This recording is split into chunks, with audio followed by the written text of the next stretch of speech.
Yeah.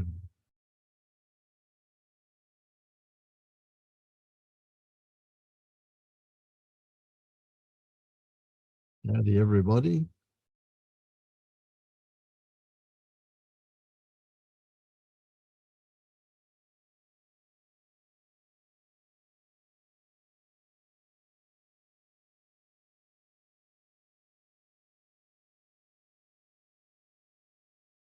The silent response, Vince. Mm. The silent response. Mm. It generally doesn't stay quiet for very long. No.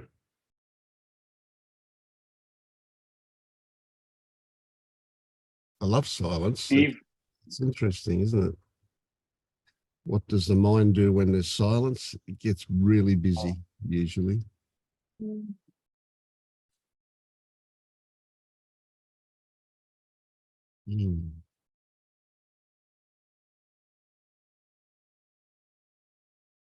So I've never asked, but I've never had a really clear idea. This group after the guiding, what is it exactly? Good question, no answer. Yeah. If I have to formalize it, I would say it's just an opportunity to be authentic, for people who are guiding, people who are seeking. Some people are at LU and some people are not. So yeah, and although there's no end result per se in mind, there is an intention to help people to wake up or deepen their awakening if they're already awake. And for some, it's an opportunity to guide face to face as well. But, you know, the interesting thing is I find is that those people who are seeking can be really good guides, even though they haven't woken up, because they can identify with other people. And amazingly, the recordings have a bigger reach than the actual meeting, and the recordings, people read or listen, watch the recording. Some listen to it in their car, and doing that is helpful. Seems to be helpful. It's hard to say. Vince, where do these recordings go up? They're on YouTube. So are you not on my notification list, Dennis? You would be. I'm not sure. Like I've gone to the LU YouTube page and there's sort of select videos that it looked like you select videos and pop them up, or interviews or discussions with people. I didn't know that the raw video goes up somewhere. I don't think I've seen that. Right. Okay. Yeah. It's all put up there publicly. Dennis, put your email in the chat for me, and I'll just check if you're on the list. And that gives you links to them each time. Each week, I send out the links for the 3 meetings that we have that are public. Brilliant. Yeah. It's a very simple search, actually, Dennis. It's YouTube Vince Schubert, and there it'll pop up. Okay.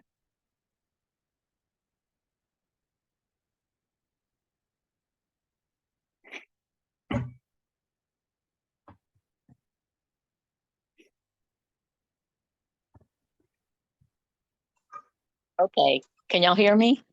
Yep. Okay, I never know. I'm on the phone, and anyway, I'm glad y'all can hear me. I don't really have a question. I liked what you just said, Vince, as far as what this group is about, because I'm getting a little teary even saying this, because I do watch your other meetings, and it is so beneficial. I think what I'm beginning to sense is that we're all the same. We really are, and you know what, somebody in Ireland is saying, I'm like, yeah, yeah, yeah, that's me, and the guidance that's being given guides me, even though it's not a one-on-one, but I guess it is a one-on-one in a sense, and where I'm at is I have no clue where I'm at. I really don't. And I'm okay with that right now. Well, I'm okay with that. What else can you do? It's just now, um, and I read a book talking about the finders, seekers versus finders, and it was really interesting because I don't like the idea of being a seeker, because that means that I have to get somewhere. Whereas a finder, even though I haven't found everything, I've found nuggets. It just makes me feel better, and makes me want to continue on this journey.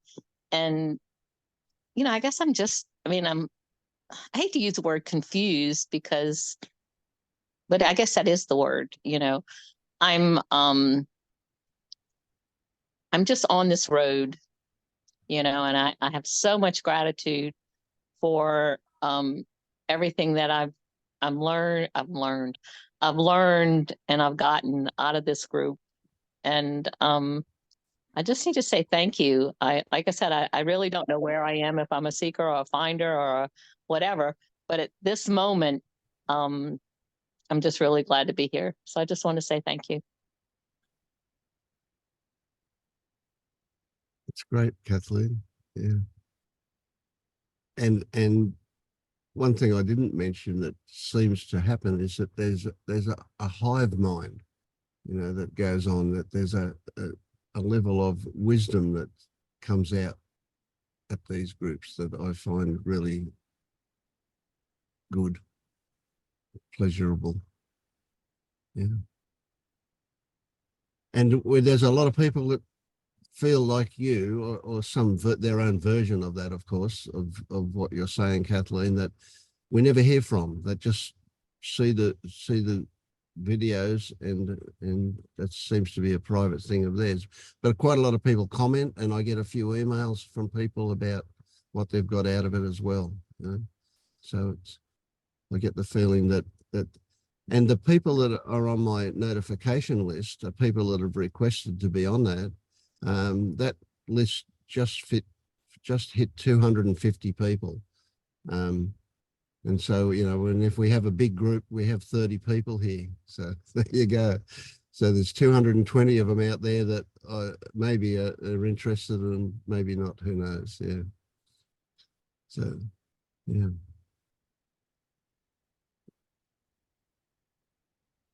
I think, and this is just my own speculation, but I think that this group is probably fairly unique, although I'm sure there would be others like it around, but the authenticity that gets expressed here is just so attractive. It just is,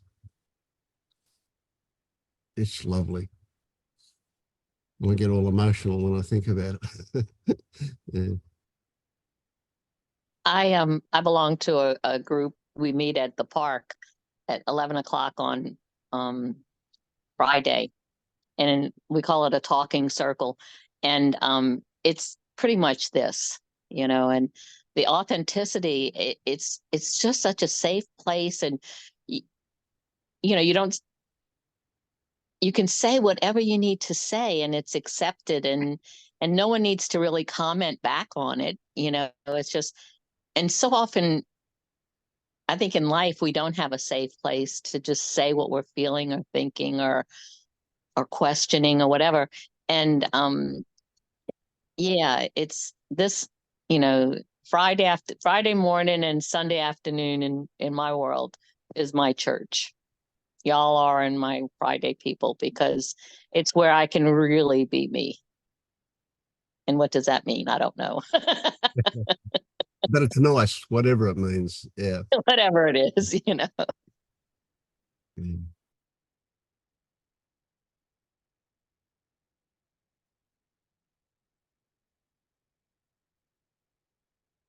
Yeah. if we look at the inverse of that, it's really sad that so much of the world isn't authentic, that our lives are fake. Yeah, that's not quite true, but you know what I mean? There isn't that opportunity to be authentic. Even in our own families, we're often not authentic. Yeah.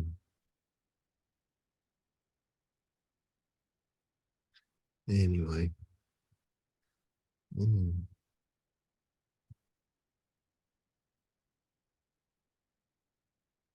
So how's things for you, Stephen? Where are you up to?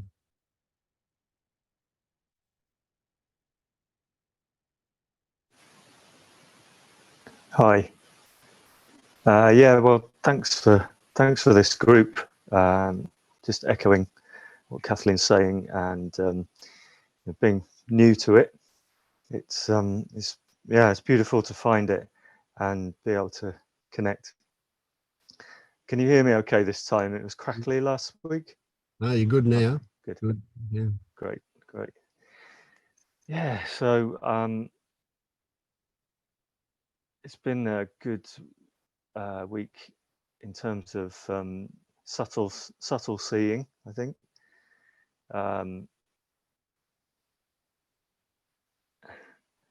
And just also thinking about awareness. And I think, Vince, something you said last week about you don't buy the whole idea of awareness. Maybe I got that wrong, but there was something about awareness that you weren't happy with it somehow. Yeah. As a concept, and so just been playing with that, because that's strong in the kind of non-duality teachings that I've come from before. And is there awareness, or is there nothing in reality when you when it's boiled down? And so I wanted to just ask about that this week. Yeah. And for you and other people to come in with what they feel about that, please. Well, it is a particular soapbox of mine, just because of the remnants from the non-duality circle. But it leads into something that is really big, I think, and that is that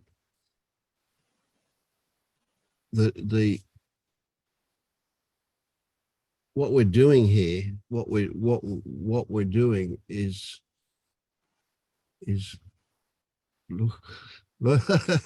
running out of words here. We're looking to change ourselves, and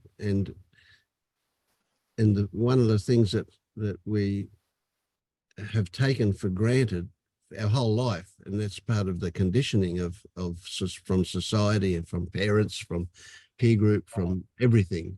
That conditioning, that constant barrage, is what I call conditioning, from TV, from everything around us, is to say that what we consider to be a concrete noun is, if it exists as an ultimate reality. It exists as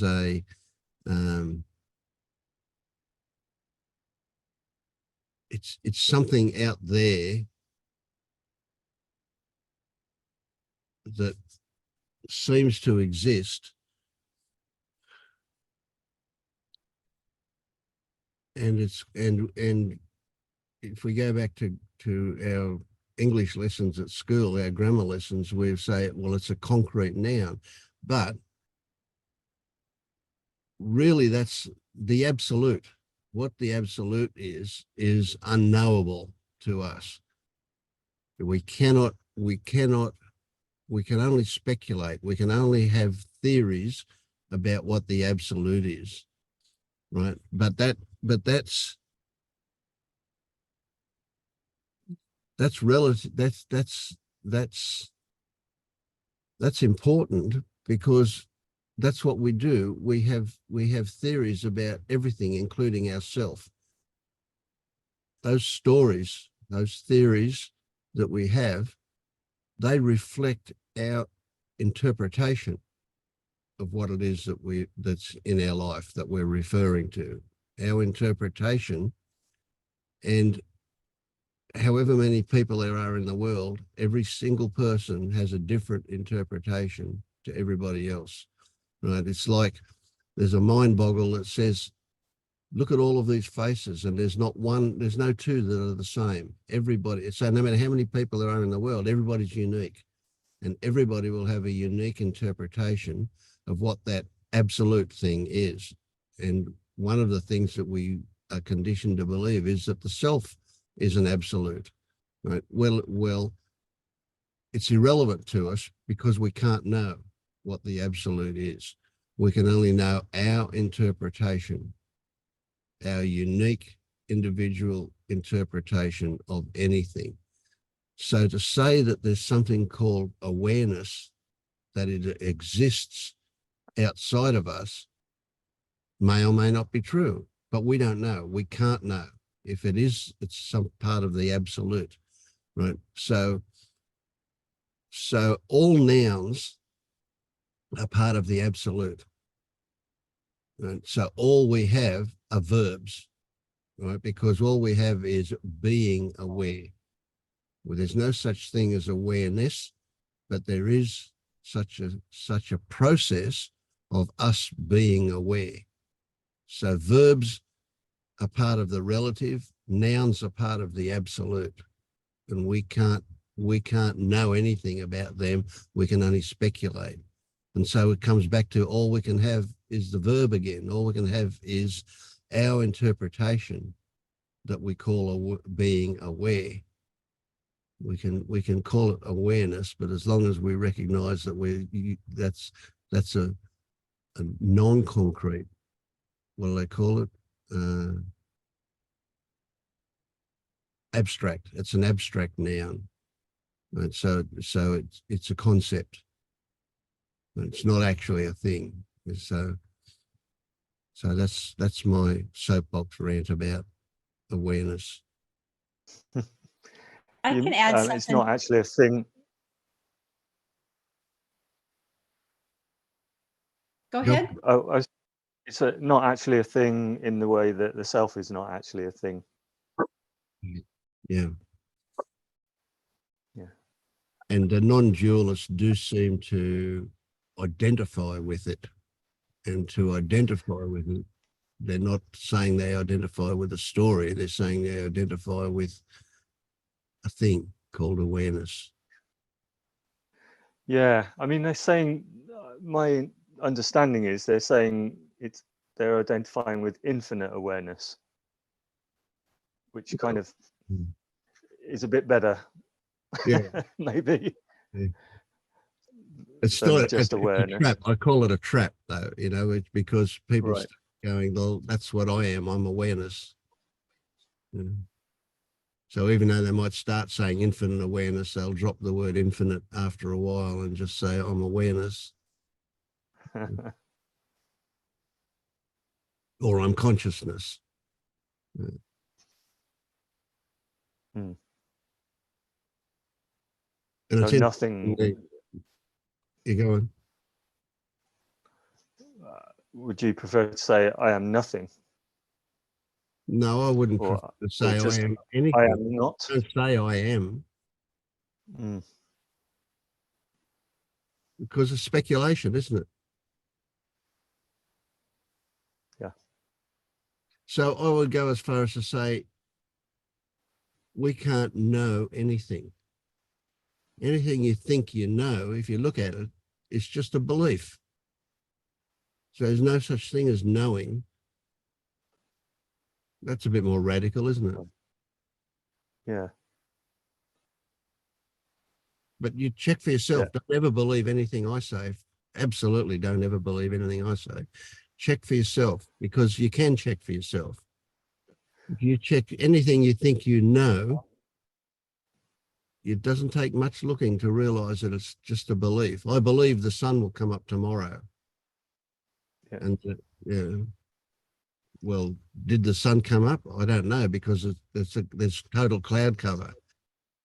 You know, but I imagine that if I was in a plane and I got above the clouds, I would find the sun. But it's only imagination. It's only speculation. So I can't even know that the sun's going to come up tomorrow. I can't even know that I'm going to be alive tomorrow. I might get run over by a bus this afternoon. Who knows? It's all belief. That's not to say it's not legitimate. It's to recognize the reality of it. It's So part is of that like, interpretation.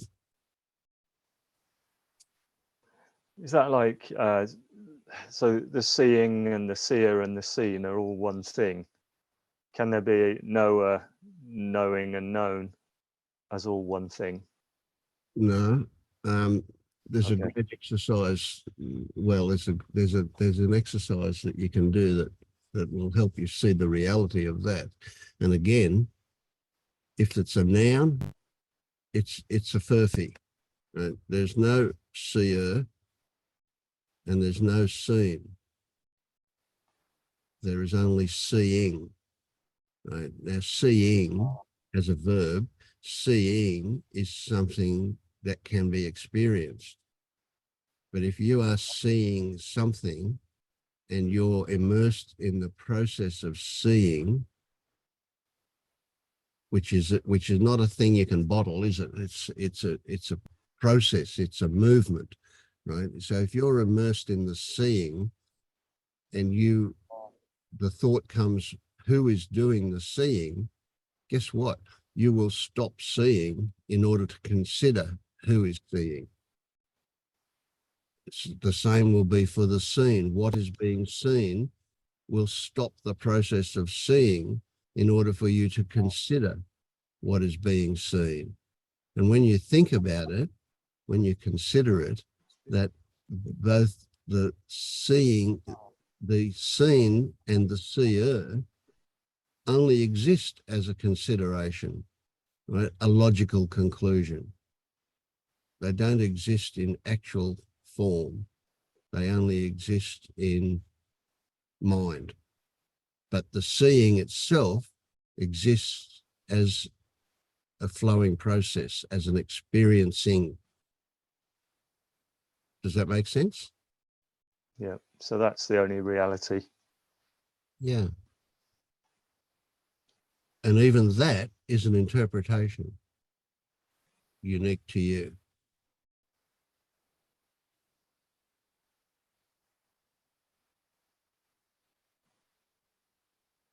But I want you to experience that.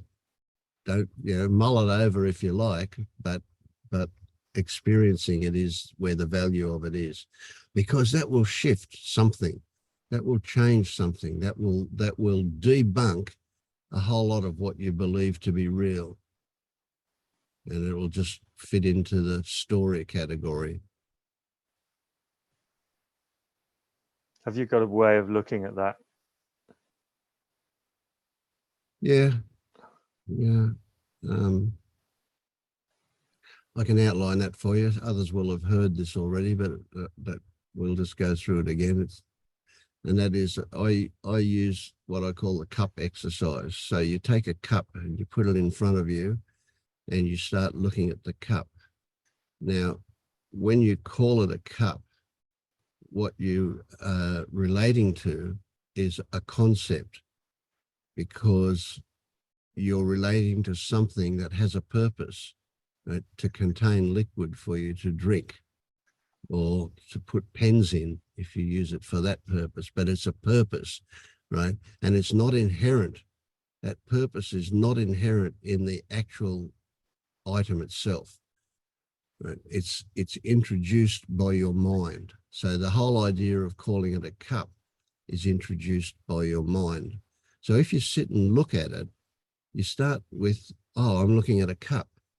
And then you start honing in on the details of what it is you're seeing. And you see a shape, you see a color, you see a texture of the surface. And when you look at those intensely, right, you suddenly realize that what you were calling, say, a white cup actually isn't just white. It's a whole range of colors. Right? So there are variations of the intensity of white in it. And then you start to see that what you were calling a smooth surface actually has little indentations, and it has a texture to it as you get closer to it. And you realize that the whole idea of saying it's a white cup is just a simplification for the purpose of communication or explanation, description. So as you you get right into this looking, and you look at it and you look at it and you see all of these textures and you see all of these colors, and then you realize that texture and color are still labels that you're referring to. So you look past that and you start seeing the details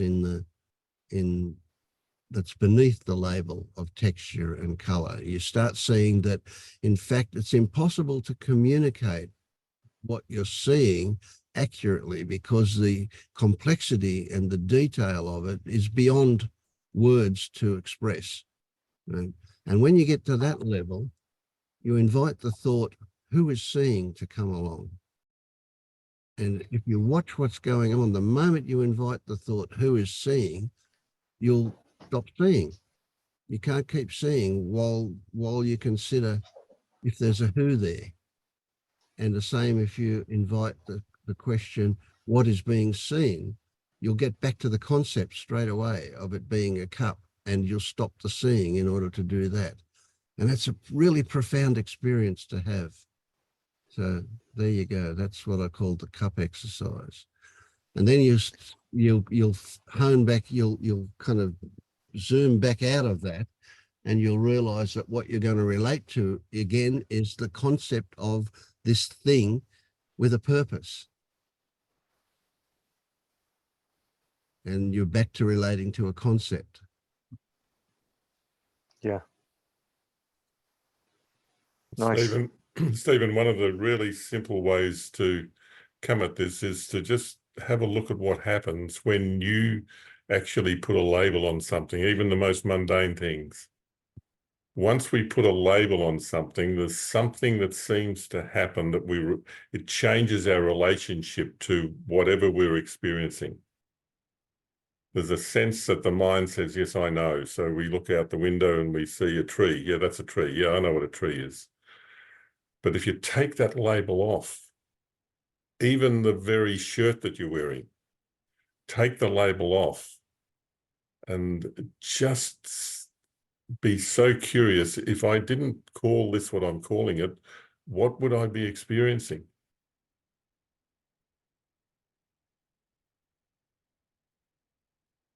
And we find that there's a silence that starts to come with this. And as Vince says, we haven't got a clue really how to describe it.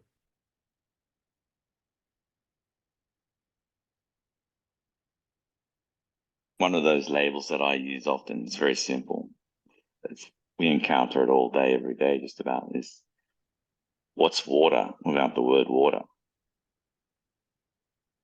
And if you actually have to sit there and stop to analyze that and think about, well, what is it? It's quite intriguing. You just take the label of water off what it is. Yeah, and it's interesting. There's labels under labels. So, yeah, we start off with the label of water, and then we go, what is it? When we immediately start thinking about characteristics. So we say, oh, well, it's wet, and then that's another label, but it's underneath the label of water. So when we take off the label of wet, then we've just got the experience of wetness. If we imagine that we've got our hand in it, for example. So what's that experience? And then we'll get more labels. And every time we remove a label and get underneath it, it gets more and more subtle what's going on. Yeah. And it gets fuller too. It's amazing. it's a profound experience to get beneath labels. It really is. And that's the simplicity of this thing that we refer to as waking up, just recognizing those subtle labels that you were pointing to, Vince. Yeah, I'm relating to that through that label again. No, just take it off.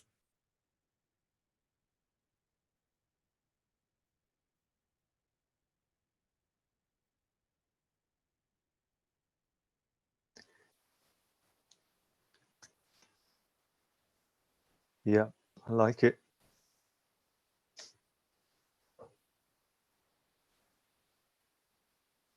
That's a label. That's a couple of labels there.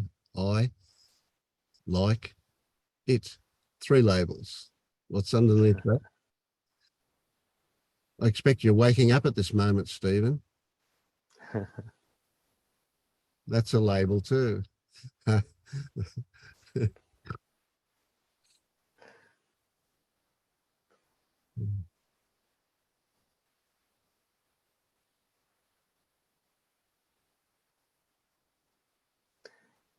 It's just end up back at nothing so quickly.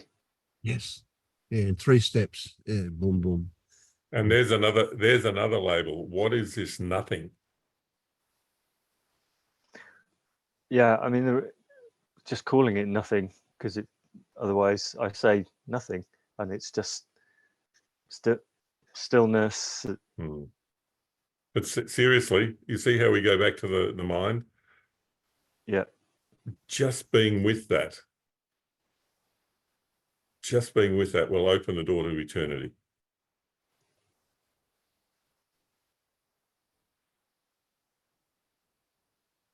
Which is another label, but yeah.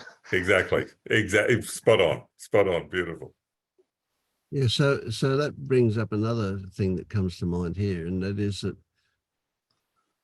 we've been stuck with, as humans in our society, we've been stuck with language and labels. Labels are part of language, and language determines how we think. It's because we often think in words rather than in pictures, but nevertheless, we've been stuck with this how I would describe it as a level of perception, and everything in our world seems to operate from that level of perception, right? Which is very much a level of stories, of a level of labels. And what we're discovering here is that there's another world underneath all of this, and it's a parallel world, but it's a world where words just don't cut it. There is no language that can operate down there, because every time we use a word, it takes us back up to that surface level of where we've conditioned to operate.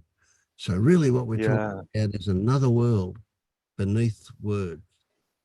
Yeah. I remember that transition as a child, and I remember that I didn't think, basically, or certainly not in words, and thinking that I needed to. I should think in words because everyone else does. Obviously, it dawned, that realization came, and so I bought into words and thinking sort of as a decision. Yes. Oh, it's amazing you remember that. Yeah, that usually happens. Yeah, I can remember. Yeah. Yeah, I can remember it. I mean, obviously, I was already an I by that point, to quite an extent, but that really sealed it. Yeah. Anyway, it's just what happened, isn't it? Yeah. But it does. There is some grief with that. Of course. When I remember that. Yeah. Yeah. Now. Yeah, it was a loss to lose that perspective. Yeah. And this is why this is called a dismantling process sometimes. What you've just described, Stephen, I mean, I just feel that grief that you hear in my own way that you're talking about. And I find it extraordinary that you can recall that transition. And Can you tell us a little bit more about it? Yeah, I just remember I had this thing as a kid where my parents thought I didn't listen to them. They took me to the doctor to get my hearing checked, and the doctor said, no, he's just ignoring you.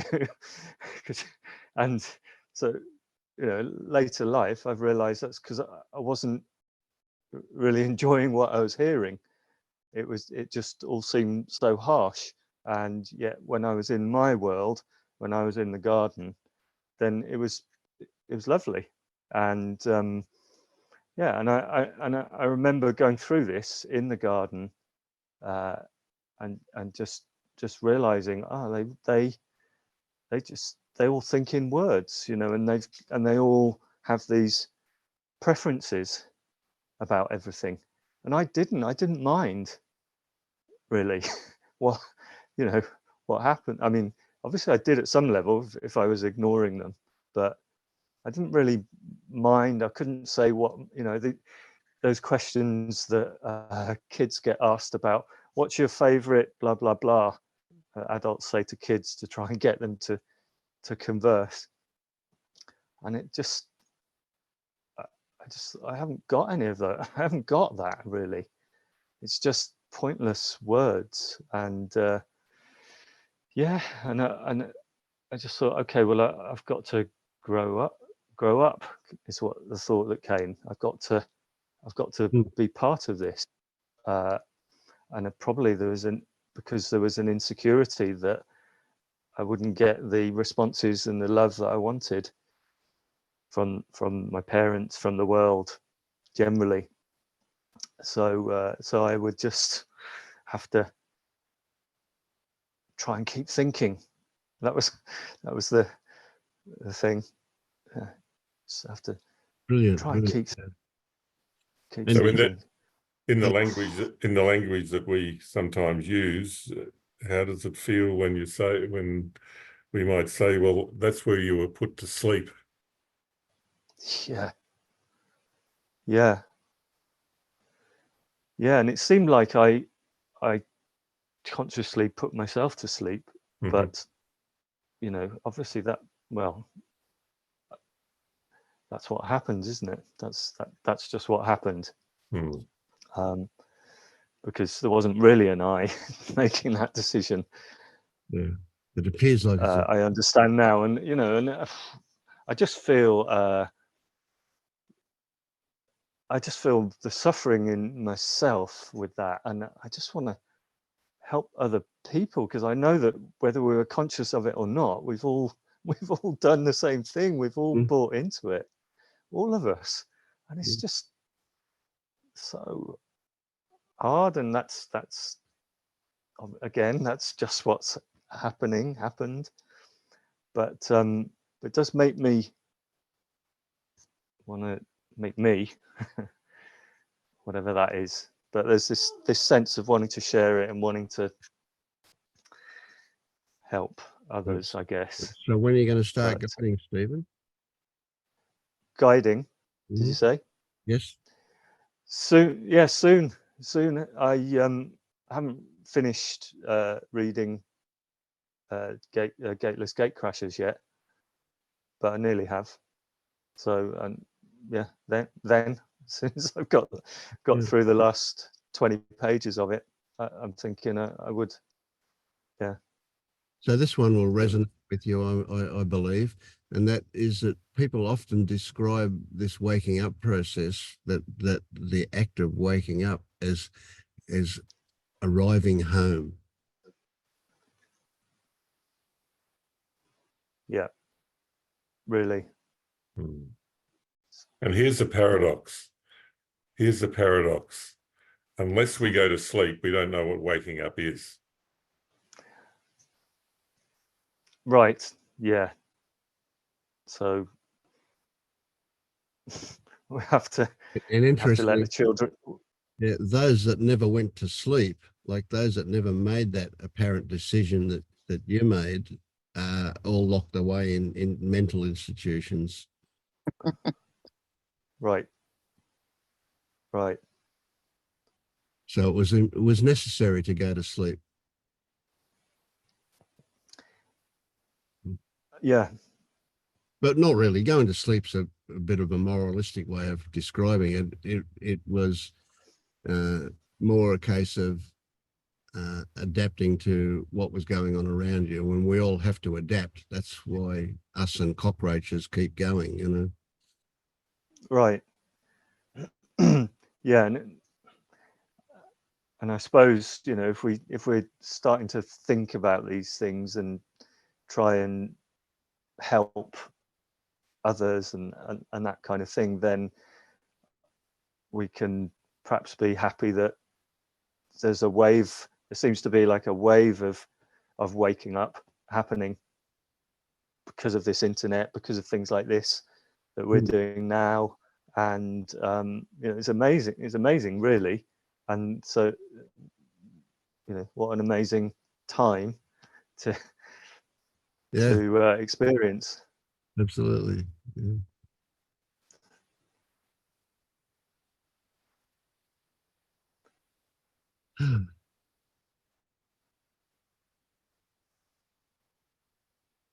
And you know, we shouldn't this is just occurs to me, I know, and that's all I do is open my mouth and out comes what occurs. But we shouldn't put down words completely, you know, because the words that you've just uttered over the last 10 minutes or so have just given me a wonderful feeling of connection with you. Yeah, they're great, those words. I feel so good about you as a result of those words. Yeah. Well, yeah, and it feels good. Yeah, it feels really good to share them and for that to be heard. And it's the first time I've ever told that story. So thanks for being there, everyone. Yeah, there's a Jed McKenna story out of one of his books. I don't remember which one now.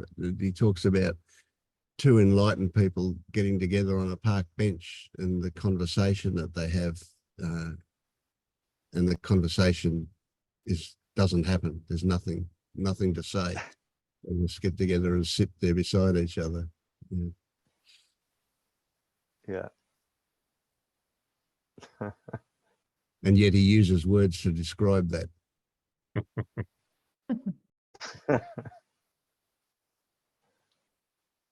Yeah. Kathleen, you wanted to say something as well? Can I, if it's still relevant or? No, I just scratched my face.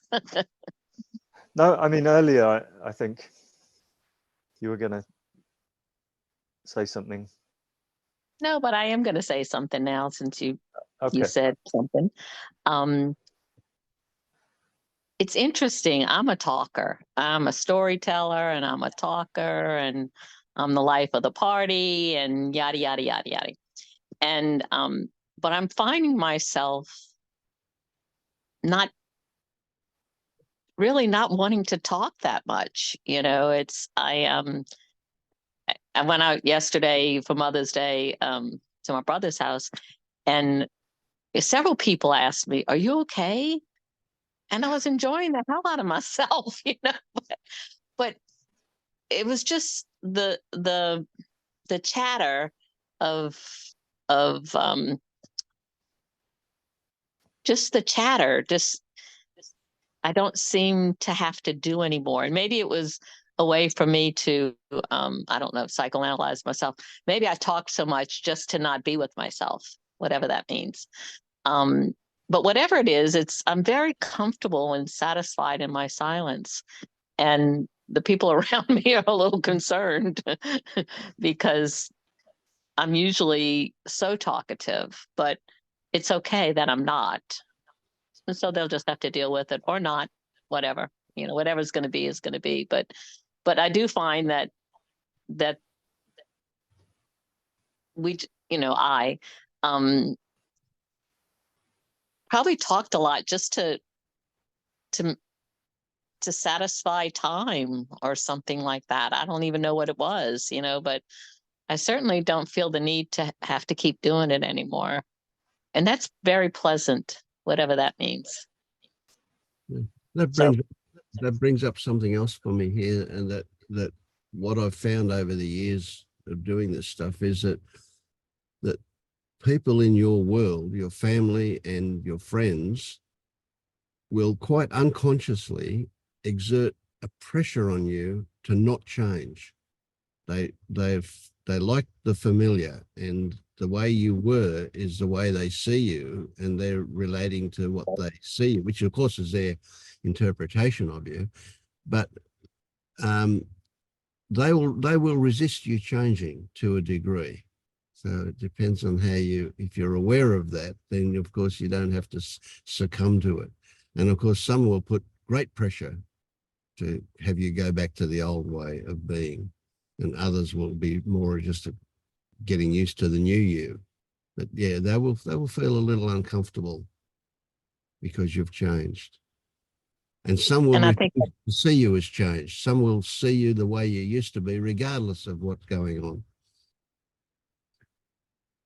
So. And I am feeling that over the last few months. It's obvious to me, and it's obvious to them too, I guess, but I'm not getting too much resistance. I'm just getting curiosity from them.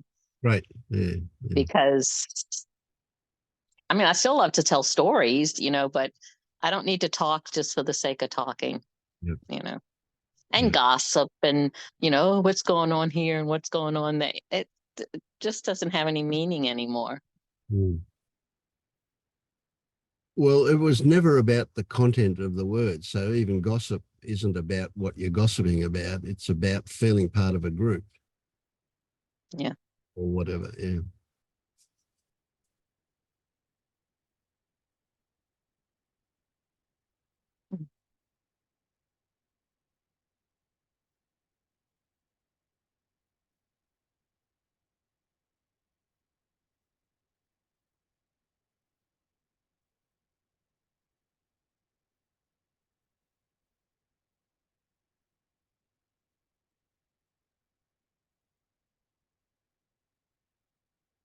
Are you traveling well?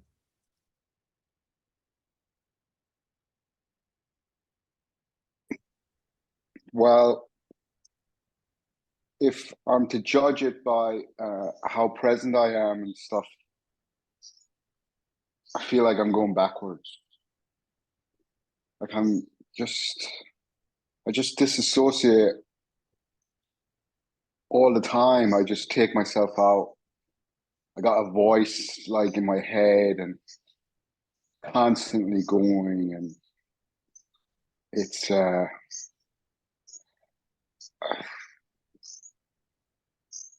suppose it's getting more painful maybe, which is probably a good thing, but it's just. So tell me why you think it might be a good thing. It might be a good thing because I'm becoming more aware of the voice, and I'm really seeing now how there's just this constant undertone of me wanting like approval and validation, and I'm I feel like some part of me is just ready to give that up, but I don't know. But I'm not able to do that. I'm not like I've meditated for years and stuff. I've never prayed, and I don't even know if I don't really believe in God or whatever. But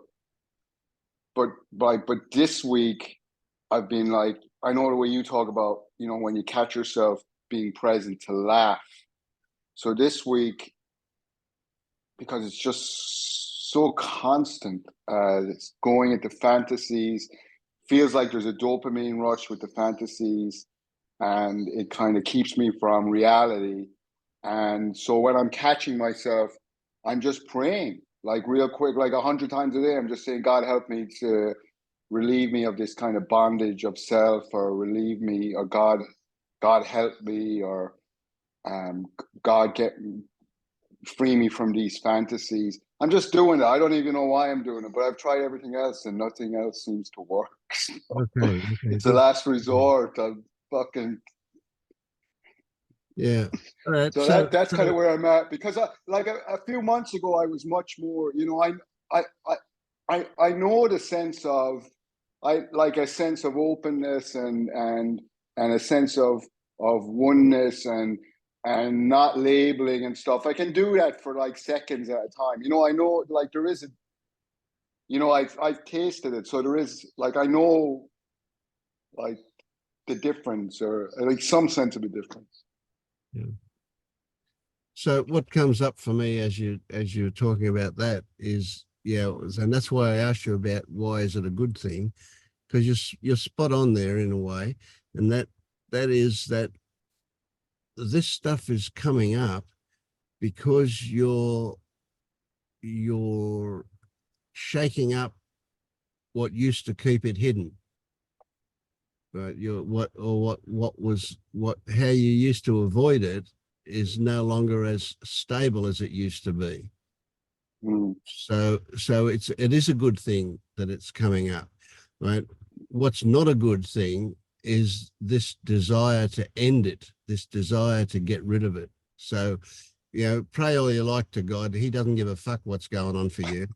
So, but nevertheless, you know, it's not trying to end it. Don't try and end it as such. Try and see what's in the background. We have an intention to end it, of course, but put it in the background and recognize the value of it being there. The value of it is that it's what used to it's what used to propagate the other behavior, the behavior that you use to keep it down, to keep it away, to hide it, to hide from it, to not acknowledge it. Right? And now, of course, you can't avoid acknowledging it because it's there in your face.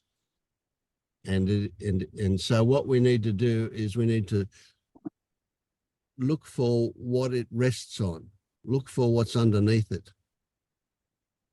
So if we take an individual moment and go, whatever is here, then that is here because it's been triggered. So this is another story, but it's a good way to look at it. Something has triggered it, something in your environment. Now that could be your thought, or it could be something external to you, has triggered this particular discomfort to arise. But this discomfort is not about whatever this discomfort is. It's about what triggered it, right? Or rather, yeah, this gets a bit tricky.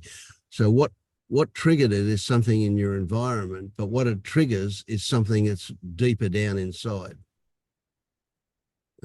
And the discomfort that you're feeling is an attempt to not get there, to not go with that. So that would, so the fact that like I'm disassociating hundreds of times a day, would that mean then that there's constant discomfort?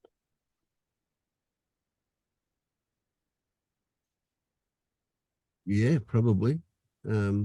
Probably, right? Yeah. So it's we can't know, you know, is it the same discomfort going around again and again and again, or is it a whole range of things? We don't know that until we get to it. Right. But it is something. So my thoughts are, you've got to watch the stories that come up about what something means. Right. What we want to do is look at the specifics of the individual thing. So when something comes up, it's one thing. Forget about the fact that there was a whole lot of others before. So if we stay in now, what is there now, it's going to be one thing. That one thing could be one group of things, but that's beside the point. It's what's there now that you look at. And so what you're actually experiencing, if you take that as meaningless in terms of the details of it, the content of it, and recognize that what that is that you're experiencing is a way of covering up something else. So you're immediately going to dive down underneath it.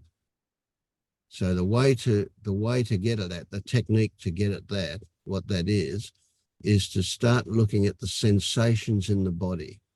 And as you get closer and closer to those sensations, the stories that are attached to it that turn it from a sensation into a feeling, those stories will start to drop off, but they'll become apparent as they drop off. And the closer and closer you get to the sensation, the less stories will be hanging off it. Right? And then you'll get right to the sensation and it'll change because it's also a story. But a story that you feel the response to. So at that point, there's even stuff further down underneath that, but don't worry about that at the moment. You just want to get to the sensation and see the word gross comes to mind, the gross stories that are at the surface level. Yeah. Thanks, Vince. Yeah, I mean, I'm in touch with the sensations, and it's just hard. It's hard to stay with.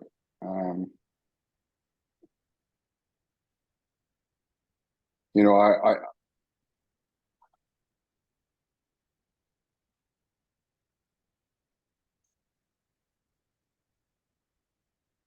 I don't even know. You know, it's just when I get quiet now, there's a lot of discomfort. Yep. It's just like it feels like often that like I've talked about this before, but it's even more, and intense is not the right word, but it's just just an ugly is not, it's just very hard. It's something inside that just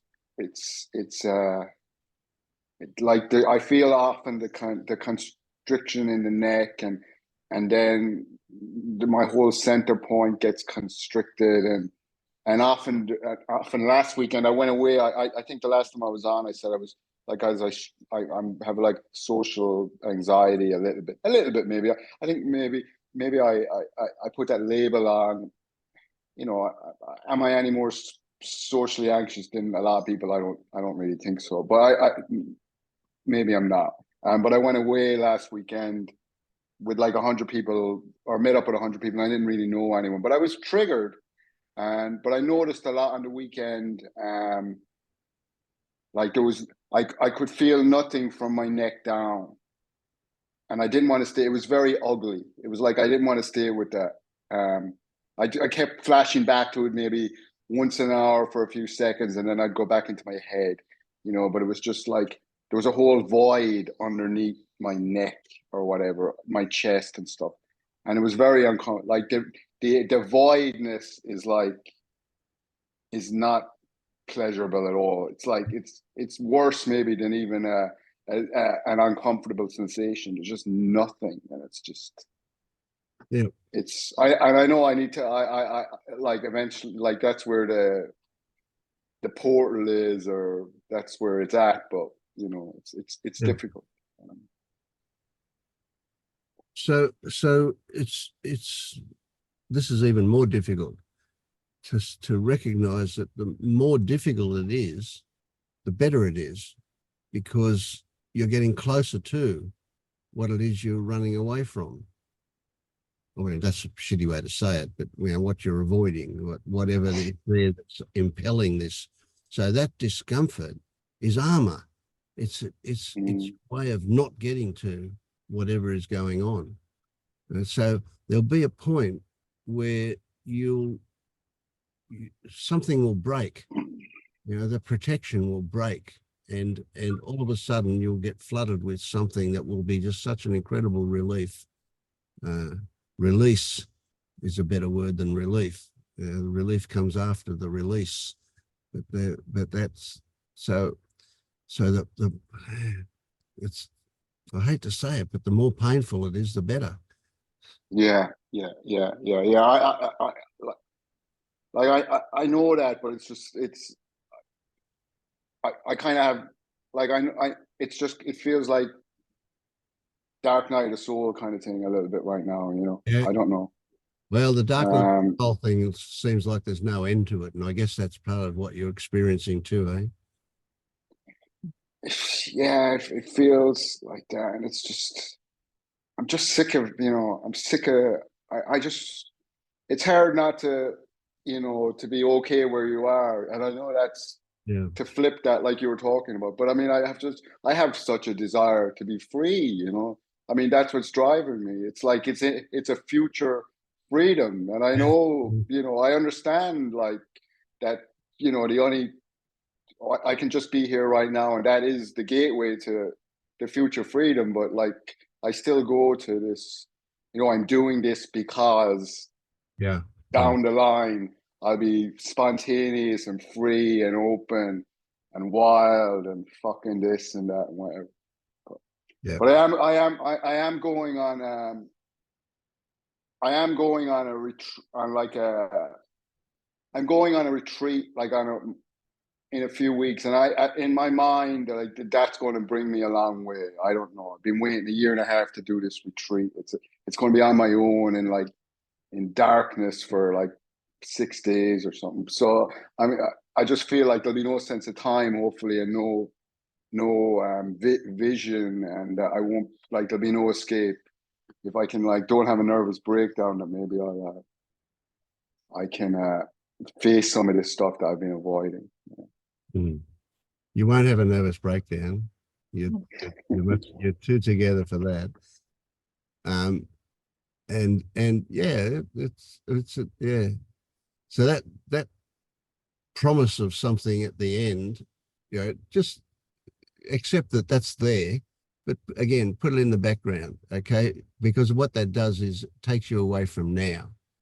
And every time you think about the future or how it will be or how it won't be, if you fail or any of that stuff, recognize that it's a way of escaping from now. They come back, and that's where the sensations come in. Come back. You don't have to stay with it as such. Just remind yourself to come back to it. You see, you can't do anything wrong. Everything, absolutely everything is grist for the mill. There's nothing you can do that's wrong. You think of failure and you can say, well, don't think of failure. But if you think of failure, you think of failure, you know.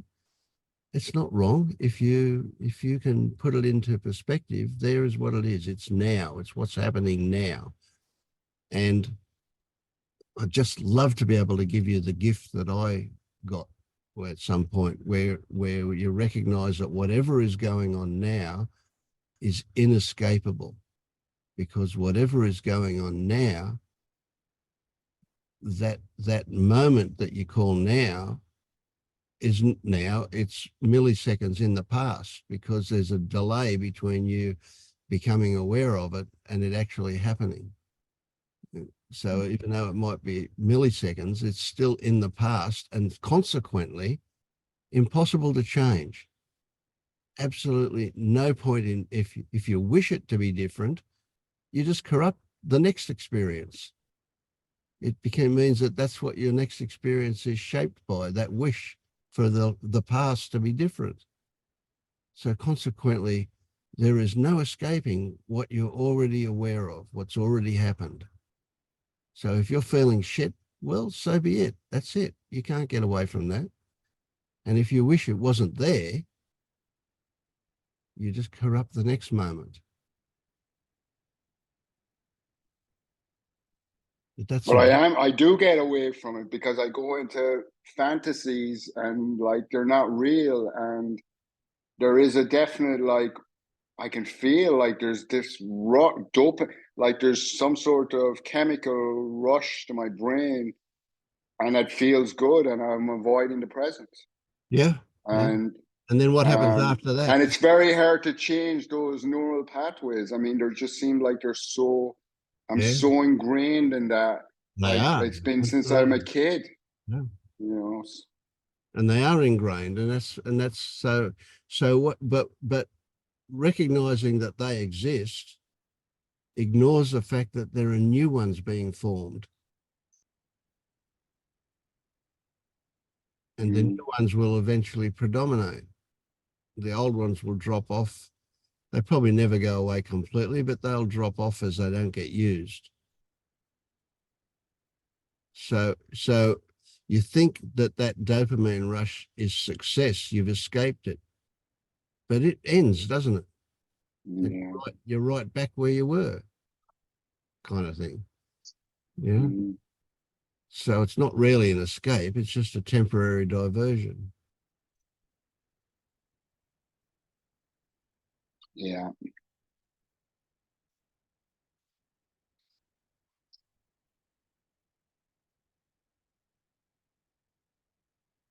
So this is a bit radical, but you know, it's worth considering. You're fucked and there's no escape.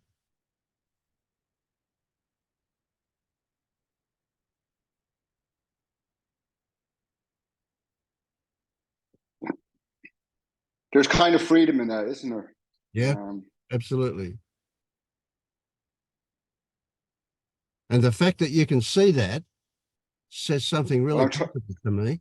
Yeah, I'm trying to feel it. I'm trying to feel it. Yeah.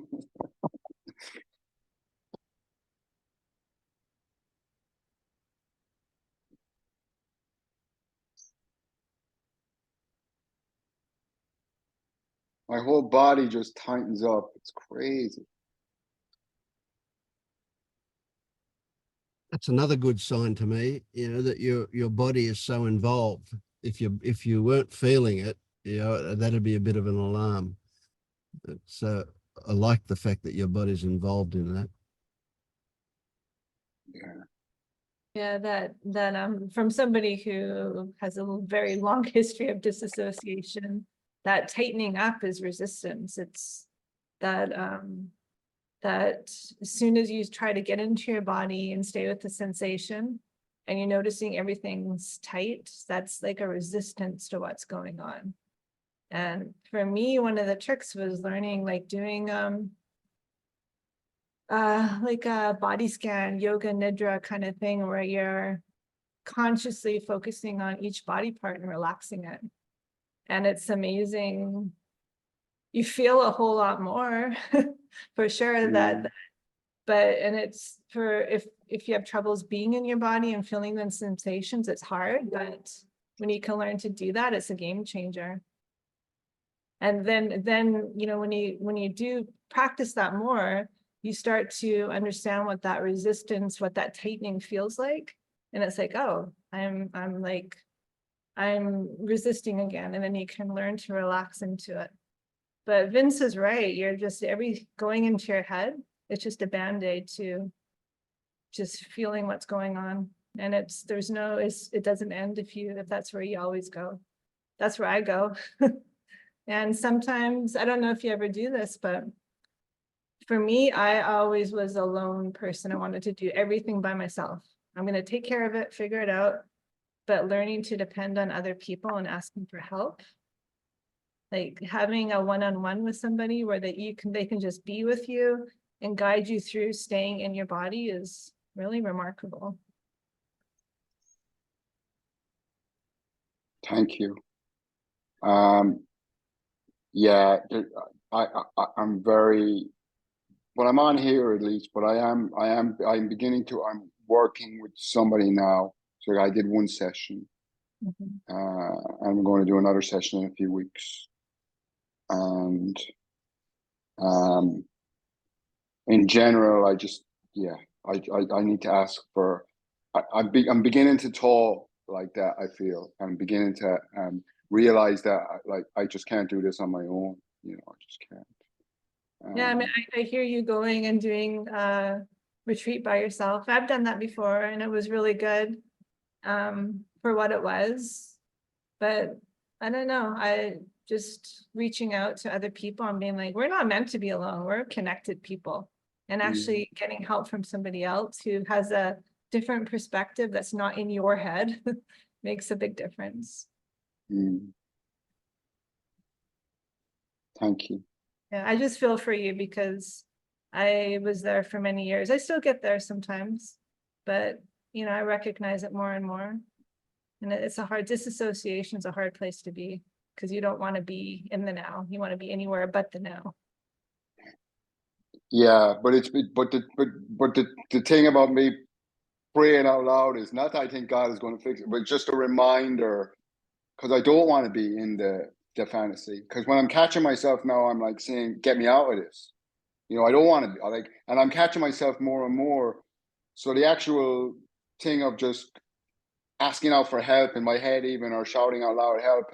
It's good because it breaks it. You know, it's breaking it. It's just breaking it. And I really don't. I don't want to be up there with the. I don't want to disassociate, but I don't have any control. You know, I just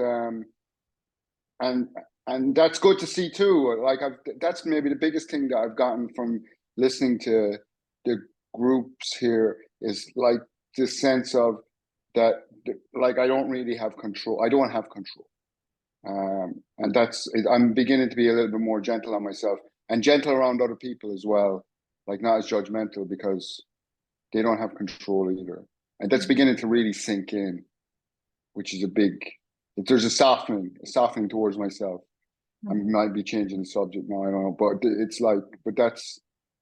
I don't even know how I went on to that, but yeah. But I'll try the yoga and nidra. Maybe I'll try that. Yeah, I mean, control is an illusion, and when you see that there's no control, that it all just happens, and disassociation just happens, and it's the recognizing, oh, this is what's happening right now. And there is a certain freedom in understanding there's no control. Yeah. There's something come up for me then that Paul Simpson there discovered, and he read all of the archives at Liberation Unleashed, and one of the things that popped into his mind as he was reading all of those was that when people woke up, it wasn't when they were being guided, and it wasn't when they were working on themselves. It wasn't when there was intense seeking. They woke up when they were washing the dishes or doing the gardening or something mundane. It happened when their defenses were down because they weren't seeking at that moment. So it's like, yeah, you go and do this retreat, and that might prime you to wake up, but it's unlikely it will happen in the retreat. It will more likely happen when you're driving home because your mind is involved in something else. Is that accurate, Paul? Yes. I mean, it's coincidental because many people, when they see this finally, the seeking pretty much drops. And a lot of people who actually get this are at the end of their wits. They're just frustrated beyond, and they surrender really. Adyashanti's story is great. I mean, he stuck up his hands and gave up and pled for God to help him. And I think somehow after that it happens. It's I don't know. There's something about letting go of it that's the time when it comes in. And I think, Vince, you hit it on your head correctly.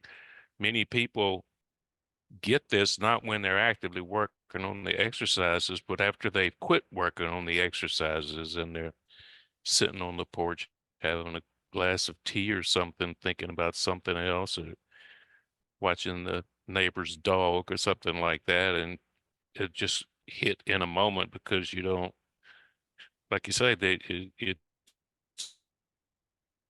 there. When you're describing all that tightness and stuff, I mean, in a way, you're describing a type of fear or a type of anxiety, and it's not. Waking up is more conducive to when you're more relaxed, I would say. So, yeah, I mean, everything you're doing, I mean, you got to do it, but at some point, if you get really, really frustrated with it, like Vince said, that's actually probably a good sign that you may be at that point where just one day it hits you. Stay with it.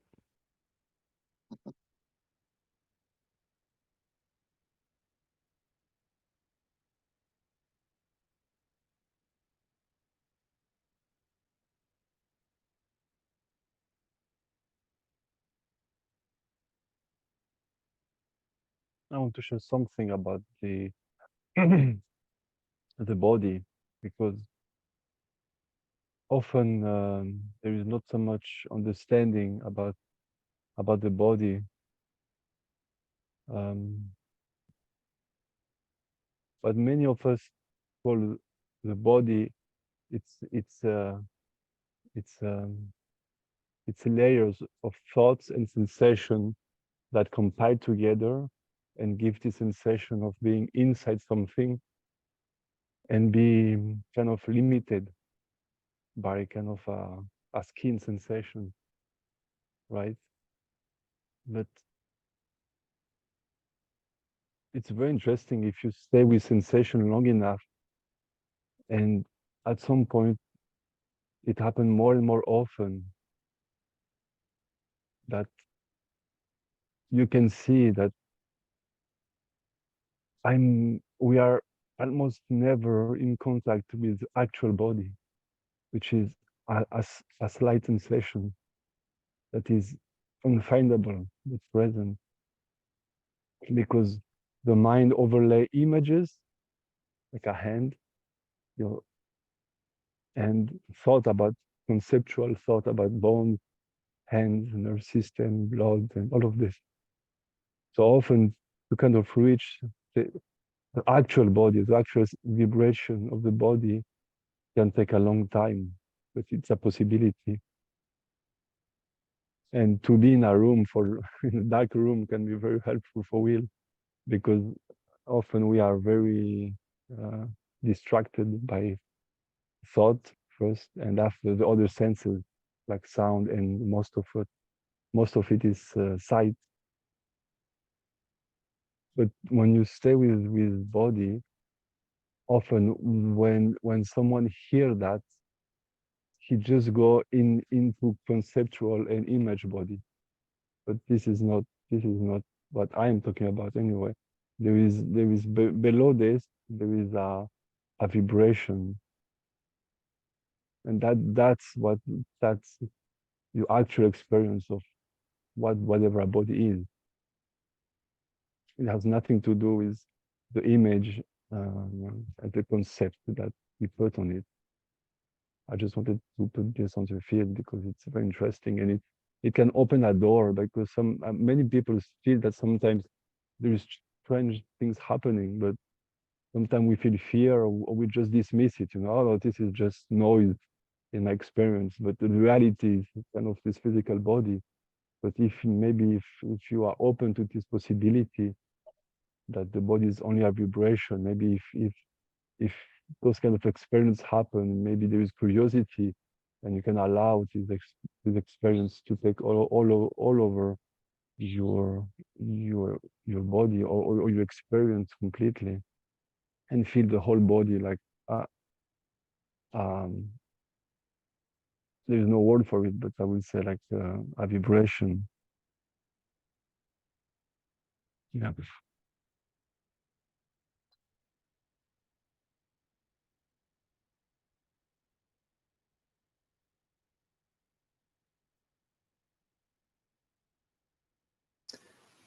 David, when you're talking about that, I can relate to it somehow with the idea, with the experience of open is the word I could describe it, going back to words again. But and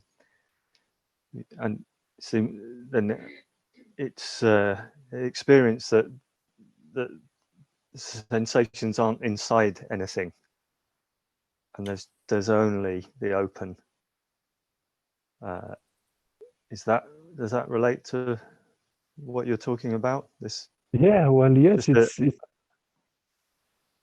this experience that there is sensation, but you cannot really put them in a special space or limitless space. They are there, but there are no limits to it. And if you are a poet, you will say the unlimited something, because there is no limit. But it's not metaphysical or mystic. I mean, it's just there is something here vibrating, but you cannot put words or spatial or put it in a spatial conceptual frame. It's just this. So yeah, I think openness, it's a very good word. Yeah, no And boundary. you can allow it. Exactly, and you can allow it to happen. So what did you, how it is for you to experience this openness? Very nice.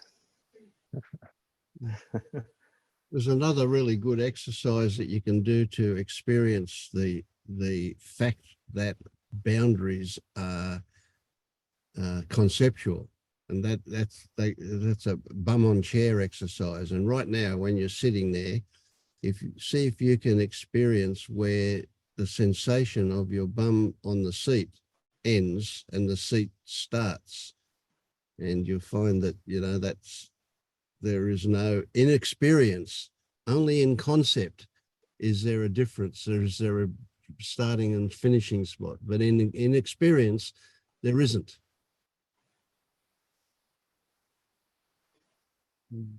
Yeah, I have done that one. Yeah, it's good. It's a good one. And yeah, no. I'd just like to share something that came up for me today, unless that conversation's still going. Is it? Sorry. There you go. Yeah. There's been this character's had a tendency of kind of addiction in the past, and I can get quite obsessive about things. I'm a bit all or nothing. And because my career was in fashion clothing, had a couple of shops, and I was very workaholic obsessive with it when I was doing it. And what it's left me with is I'm still quite obsessive about clothes and fashion. And I've spoken to you about this Vince, and it's really coming on strong at the moment, and particularly when seasons change, because I was used to buying a lot of clothes when seasons change, and it gave me, I loved the creativity. I loved getting the right things that people wanted and things. So I do that, but I do it for myself now. And I don't always buy them. I haven't got a lot of money. So I just have loads of things open where I put things in the basket and then don't buy them, or then I might have a big buying binge and then usually end up sending everything back. So it's kind of this weird thing that goes on. It's driving me a bit crazy, really. But today I just stopped and I thought, why don't I just inquire into that a little bit? And I'm working with IFS, kind of talking to different parts. So I was talking to the fashion part of Anne and saying, why do you want to do that? Inquiring, why do you want to do that? What is that about? What are you trying to, is there a reason for it? And it kind of lifted this lid that quite shocked me, actually, because it came back quite quickly. I'm finding this with the internal family systems way of doing things. It's incredible the way it comes back and speaks to you.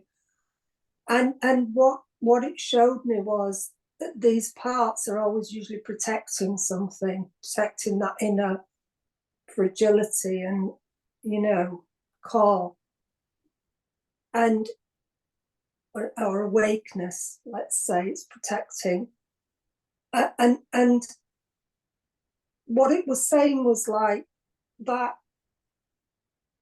it's trying to keep me happy because it wants me to feel young, because I don't want to feel old, and I get bored easily, and it keeps me entertained and it's fun. and it's creative. And I haven't got any other hobbies. So whenever there's a spare moment, I pick my phone up and do that. But it's totally avoiding. It doesn't want me to have all the feelings that are underneath the lid of it. It doesn't want me to go there. And that was quite a new discovery. And where I'm at the moment is, I don't even know if I want to open the lid, which sounds really bad. But what I'm realizing is that my whole life's been about trying to, other than a brief period with the non-duality where it was about detachment and I didn't care about clothes and I didn't care about things. It's always been about trying to be happy. And now that I'm really at this frontier of like, so full awakening, full liberation is about looking into those feelings that I don't want to feel. And it's a bit like, oh no, you know, I don't know if I can do that. I don't know if I can go all the way there and have all those traumas and, you know, deep things come up. I don't know if I'd be able to cope with them. So I don't really know where I'm going with this, but that's just what came up for me today. I'm not sure what to do with that, really. There's not a lot I can do with it. It was quite exciting to see in a way, like, oh, that's interesting. I'm curious. But at the same time, I'm like, don't know, should I just keep the lid closed, carry on buying? If I'm honest. What do you think, Vince? Well, that brought up something interesting for me, and that was we generally see grief as something that comes after an event. And when you were talking, it occurred to me that there could well be grief before the event, grief at the idea that you're giving up something that makes you happy. And that's a really interesting concept, isn't it? So I wonder if you're already grieving before you even give it up.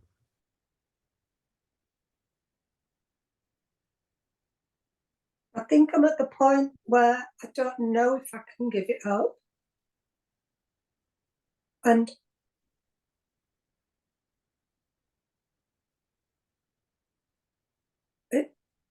I feel like it's quite an addiction. Like, I don't know if I can give it up, and I don't know what my life would be without it, because I think it covers up things like loneliness, grief, old age. I think it's keeping all that at bay. The feelings that I don't want to feel. So I don't really know when you say grief before it happens.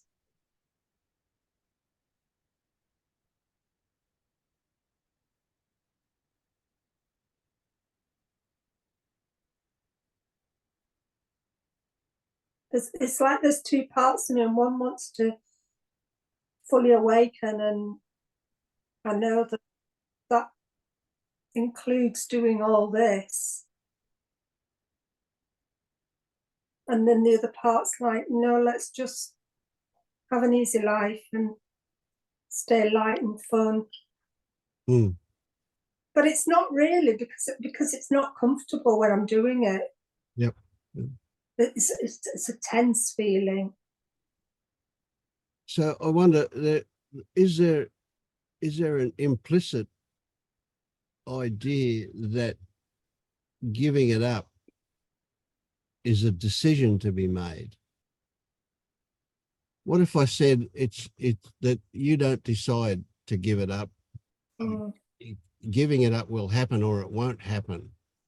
But if it happens, it'll be because some conditions change, something going on in you will change, and it will suddenly no longer be there, not because of any decision that was made, not because you have control over giving it up, but rather because the need for it won't be there anymore.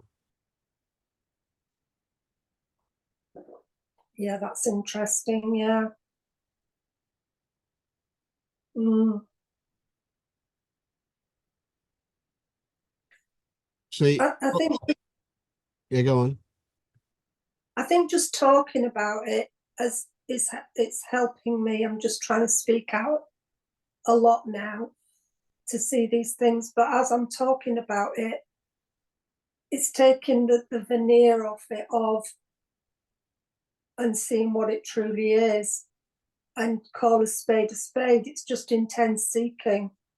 It's just intense seeking energy that it will get something at the end, but it never gets something at the end. It never gets the carrot on the stick.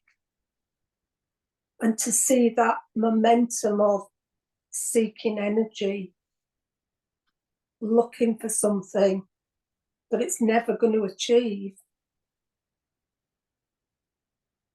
might help.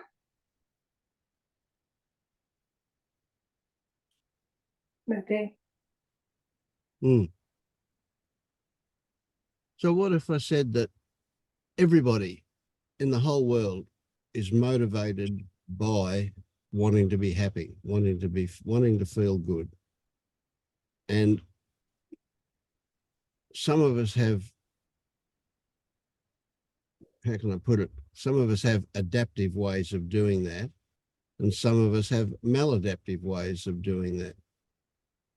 And the problem with the maladaptive ways is that they're short-lived, and they often have negative consequences.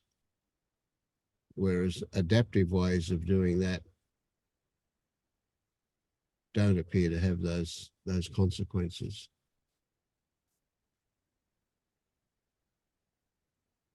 So I guess put that in plain speak, there are better ways to be happy than what you're doing.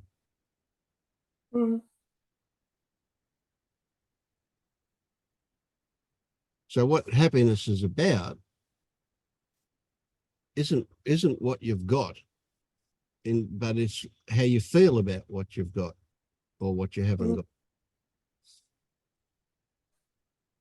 No, it doesn't make me happy. It's a little bit like what Will was saying about it's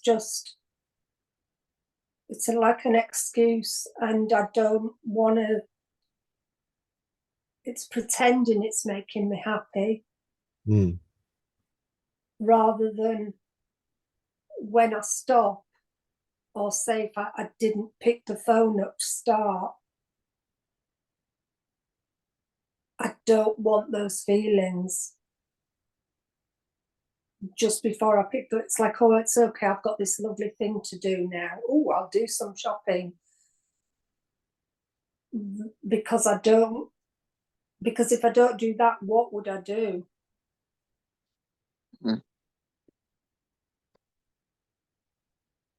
I'd have to sit with my feelings and be bored, which I hate.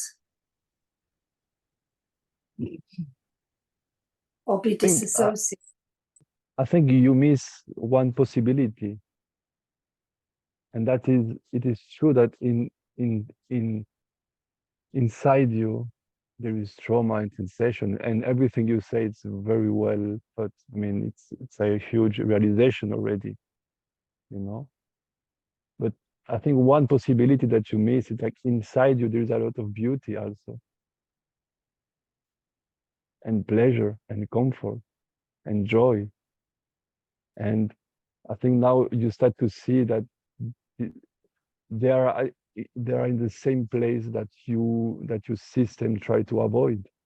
And what I'm hearing is that you are in this realization that you have no choice but to go there now.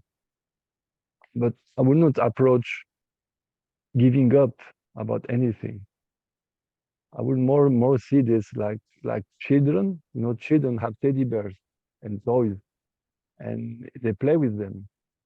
And the only way that they get away of toys and teddy bears is when they grow up enough and they find something else that is more interesting than this.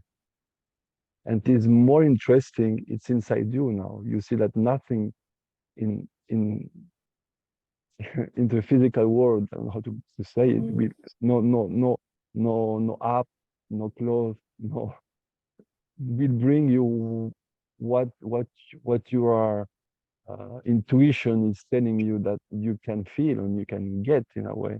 So seeking, not all seeking is bad. There's a seeking that is kind of seeking its own happiness, its own joy in a way.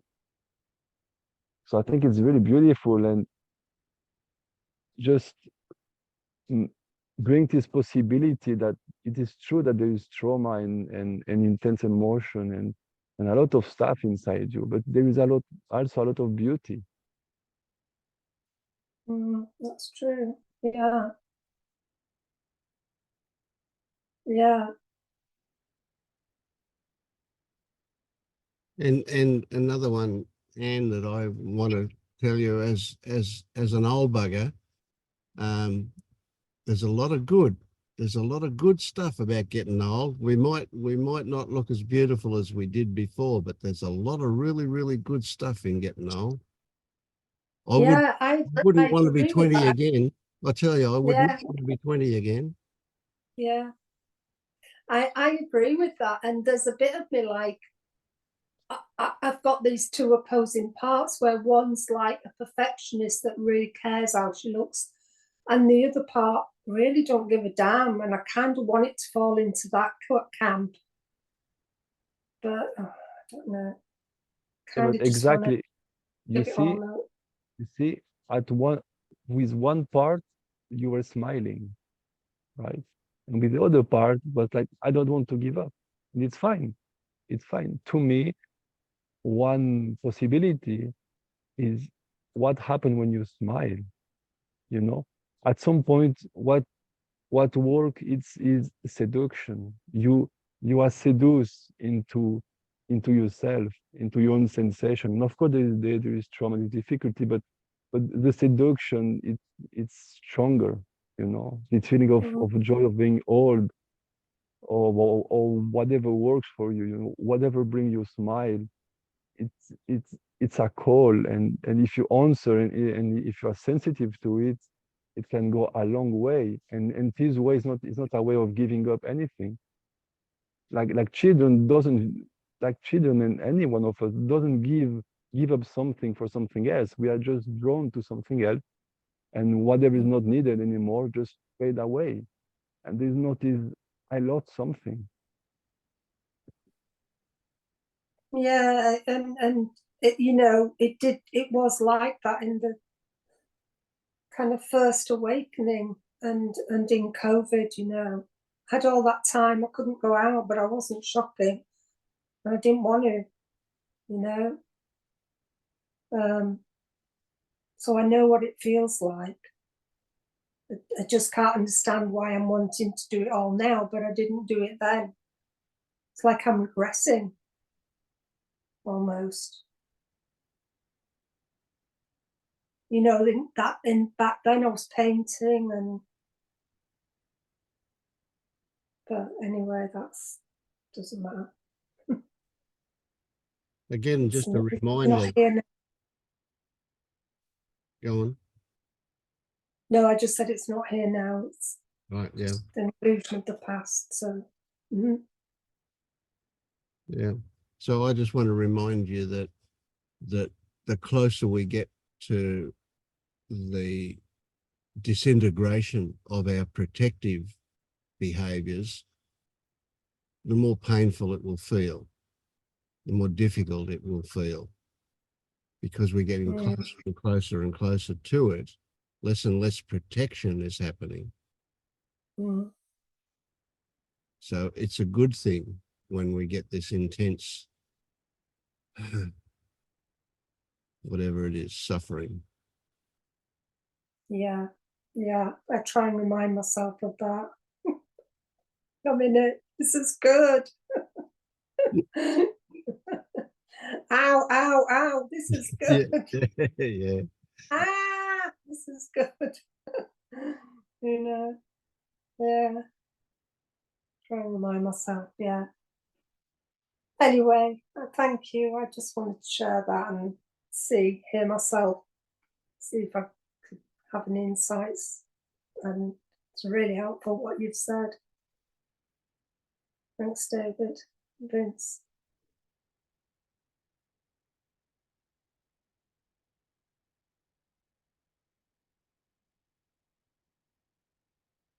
Don't go to sleep on us, Dennis. Tell us how you are. Hey guys, yeah, no, not going to sleep, just quite relaxed. Really been enjoying all the various conversations and the dialogue tonight. And continuing the practice of being in the body and feeling the sensations, and that keeps coming up. Resonated with Will earlier on. Kind of what came to mind was it's like sobering up in the world, and it's quite uncomfortable, but it's actually what's necessary to get back to normal. And you said a good few things, Vince, were really kind of good to hear. Can't remember them all, but it's that grounding back in the ordinary moment, and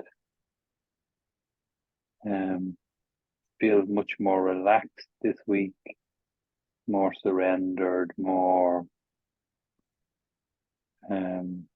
heartfelt, less thinking, quiet sort of confidence.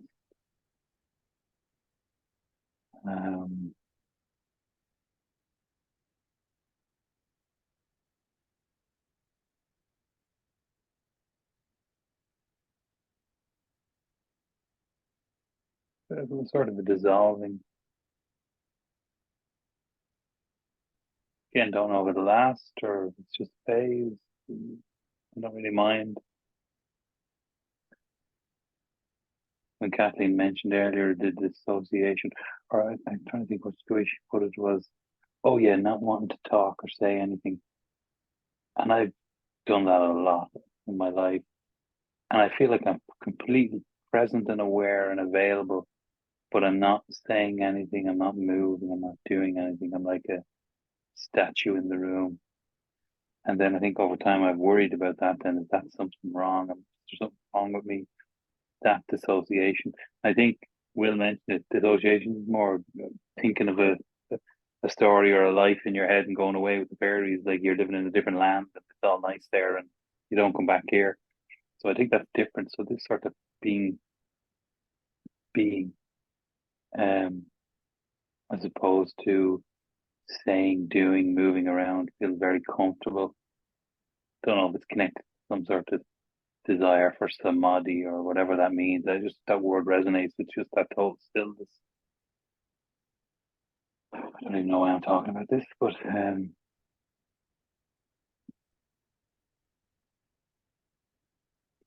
again, coming on here, not prepping or thinking about what I'm going to say, seeing what comes up. But I feel like I've got a lot out of all the other conversations tonight. It sounds like you're in a pretty good place. Yeah, I don't want to jinx it by saying yeah, but yeah, maybe. I could come on next week, Evan, and blind, and so you never know.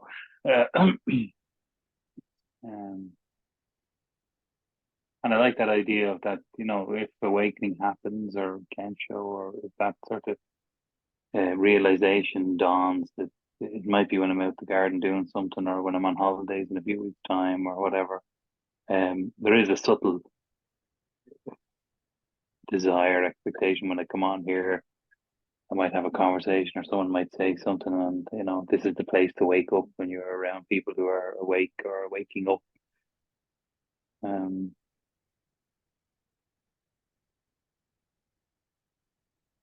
But less thinking, definitely, and more just enjoying the moment, And I think that was why I was able to really enjoy all the conversations. Even when Stephen started off, like it was like a big hug in the universe, and resonating with what Kathleen said about not wanting to say or do anything. I was like, yeah, nothing wrong with that. Yeah. And Will's stuff, I felt like I'm 2 weeks ahead of Will. He's burning up with anger at the minute, but he doesn't realize it. That next week now he'll be a bit better. And just all these little kind of insights.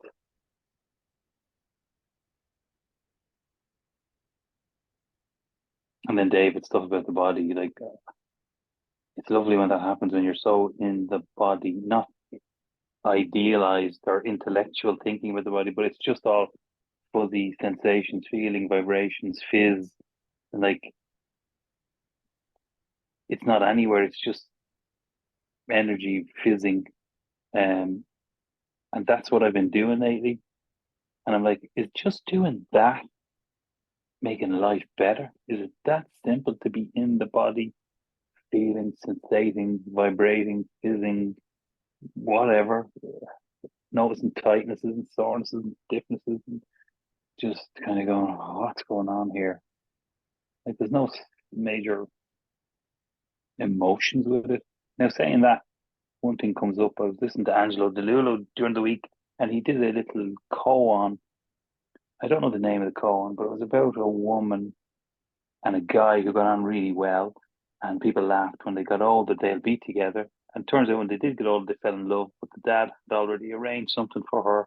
So they ran away, and he went first, and then she followed and got on the boat. They had their life, had kids, and it was upsetting her that she hadn't really respected her dad's wishes and wanted to come back and talk to him. So they decided to come back, but the husband got off the boat first and went to see the dad to say, you know, I'm with, I can't think of the name, I'm going to call her Mary. You know, Mary wants to come and see you. And he's like, what are you talking about, Mary? Mary's been in the bed for the last 20 years since you left. Mary hasn't got up. And the minute he said that, I just burst into tears. And I don't know what part of it got me, like just my heart just burst into tears. And I was like, oh, there's something in that koan that just hit me like a ton of bricks. And I'm going to keep contemplating it, because someone said to me about koans, you find a part of it that's like quicksand that sucks you in and see where it takes you in relation to the whole koan. So that was a bit of an emotional piece I had this week listening to that. So I think part of it was something about separating yourself off. I feel like I'm just behind a glass door to my own life.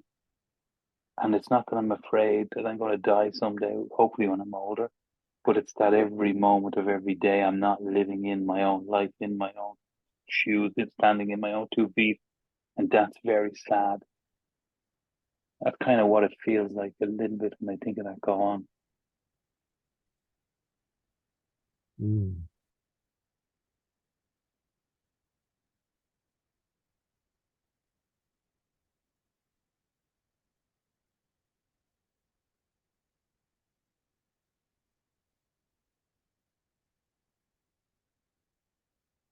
And there's a sort of a subtle sadness now with that. Mm. I wonder, and I guess that you can't have much of an idea about the impact that your words just had then, as you everything you spoke. Just thank you.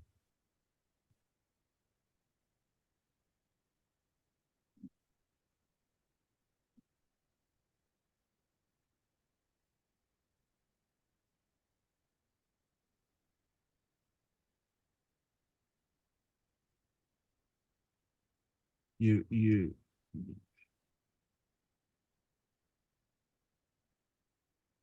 possibilities, huge. They were, it was a big part of my reaction to what you said was possibilities. It was just, yeah, thank you.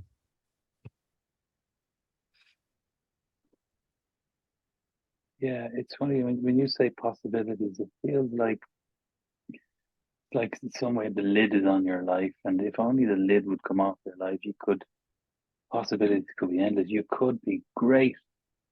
Yeah, and that's maybe just great at making the best cup of tea, and great at sweeping the floor with a light heart, or great at listening to your friend. Like, I don't mean great at fucking winning the lotto and having 6 houses, but just to be totally in the moment. And there's some remnants of being a kid, knowing when you were here completely and you hadn't separated.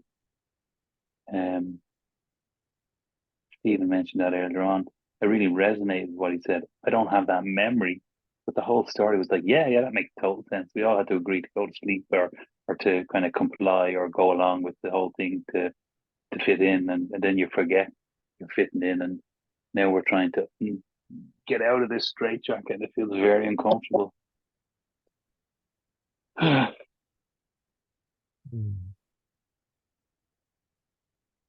I think things are going, dare I say, in the right direction.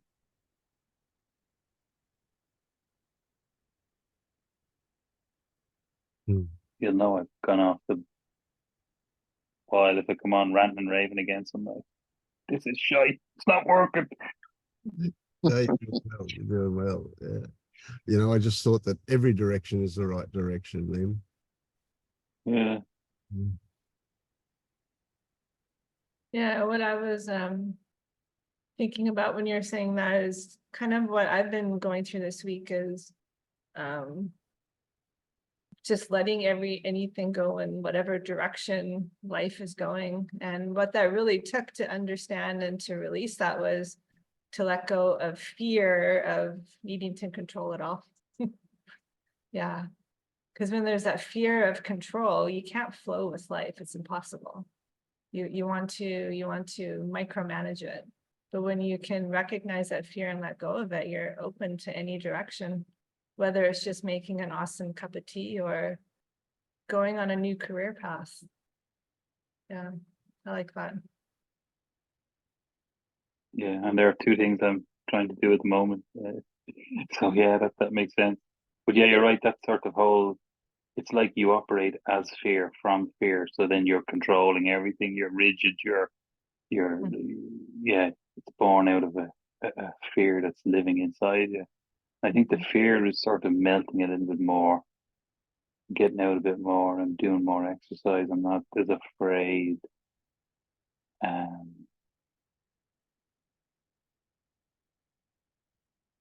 Yeah.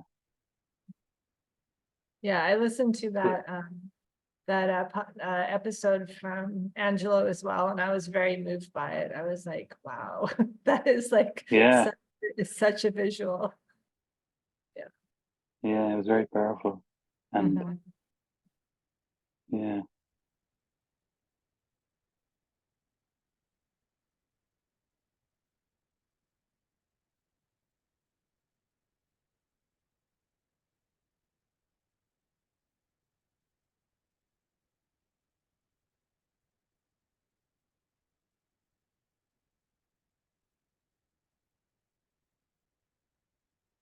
One thing I've noticed that I found of interest within the last year or two is the big names in the non-dual content providers have a kind of blended version that kind of has a mass appeal to it. And it's not as particular as it could be, which I guess, you know, if you're going to have the larger audience, you have to tone it down some. You have to generalize it to not alienate people. What I have found is what I am more interested in if I'm going to listen to a YouTube video is listen to somebody that just popped. And I'm talking about there are quite a few young people on the internet. I mean, they'll have an awakening. I don't know how they do it. I mean, from whatever source. And like the next day, they'll start up a YouTube channel. It's amazing. I mean, I didn't even know I had a YouTube channel for years. I mean, they're familiar with all this stuff and they're so fresh and they're so direct. And sometimes they say things that are so insightful that I'm like, wow. I mean, this has been a long time ago for me, and I'm still wowed by some of the things I hear. You know, there's a saying, out of the mouth of babes. Sometimes these young people or anyone don't necessarily have to be young. They say the particulars of the experience because they're not worried about alienating anyone, and they're not worried so much about getting a big audience, but the insights that they have, because everyone has their own perspective. So, one of the things I've thought about is I have found, and I like Angelo, and his stuff is all good and he's helping a lot of people, but I never really hear anything from him that I go wow over, or any of the other big teachers. But I listen to some of these people that are just waking up sometimes, and I have, wow, that's really insightful. So if I had a recommendation for what to listen to, if I had a choice and I was doing this now and I had this perspective, I'd look around for some of the fresh faces in the field, because it's I don't know, it's just they're very particular sometimes about the thing that actually did it for them, or the process that actually did it for them. It's very fresh. It's not tainted by everyone else. And I don't have any particular names to give you there, but there are quite a few of them out there. So, what I would say is, don't discount someone, a non-dual content provider, because they just started their channel or something like that. I mean, Vince, you and I have spoken a couple of times and said sometimes we think that the guys that are freshest right out of the gate, sometimes they're more insightful than someone's been doing it for a long time, because they still have that comparison back to what was I thinking right before I woke up, as opposed to what I am now. There's that comparative perspective, which frankly I don't have anymore. So don't discount someone just because they have a brand new channel. There's some really interesting stuff out there. Thanks, Paul. Yeah, I must say I've largely forgotten what I was like before. It's no clue. Yeah. We'll don't- keep reminding you. Don't worry, lad. I don't know if I could ever forget. I when I look back, I see, I still, well, it hasn't been that long, I guess, but I'm very acutely aware of all of it and how painful it was. Yeah. I don't know Yeah, if I that remember was how tense I was. I can remember I never really knew what relaxation was until afterwards. When I look back now, I say, wow, I was really tense, man. I was just contracted, it seemed like, all the time. But yeah. It's anyway, there's something to look at, something to keep an open mind about.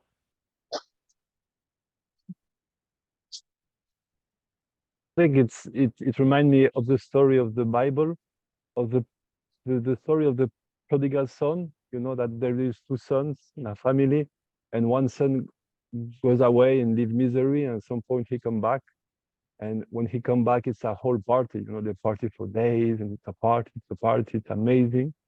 At some point, you know, they cannot party all year. You know, stuff has to go to normal again. So at some point, you know, party get over, and there's a normality who took over, and the normality is it's a different one.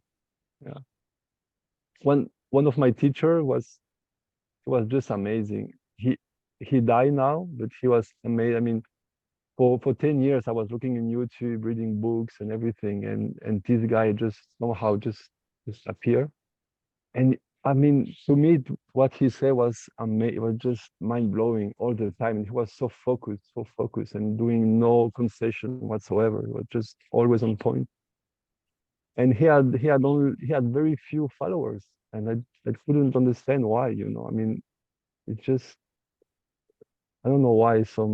Maybe it's because what you say, Paul Simpson, because if you want to work with it and make, I don't know, and grow, maybe you have to make more concession, and at some point it become more confusion, because everything you say, it's so diluted yeah.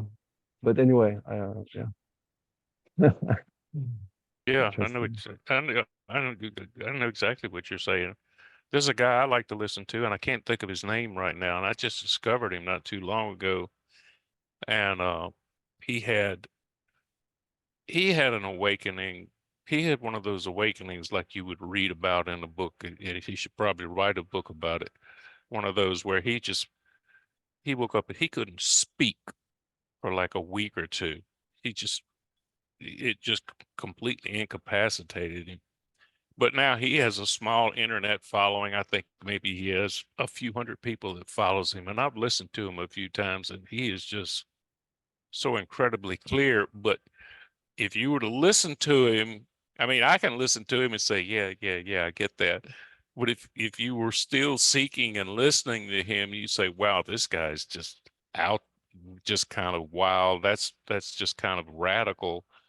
But he's one of those people that's just so clear. It's almost scary, but he doesn't have much of a following, but he loves what he's doing. And, I'd like to see him get a bigger following, but, he doesn't have the razzmatazz about him, and, he may never have a big following, but I don't think he cares. So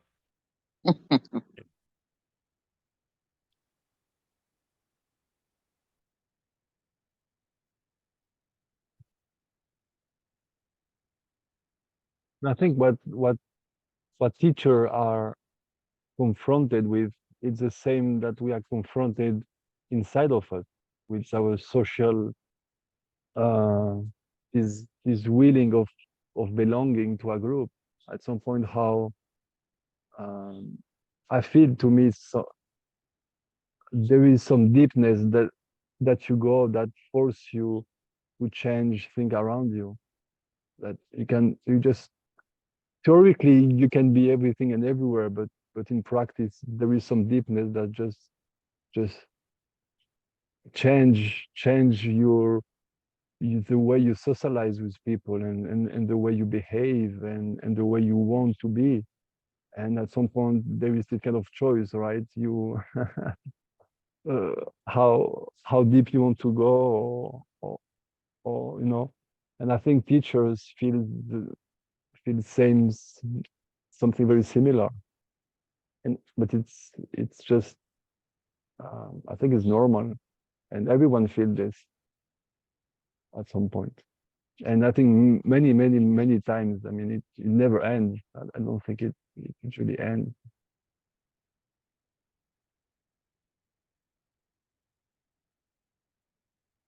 yeah.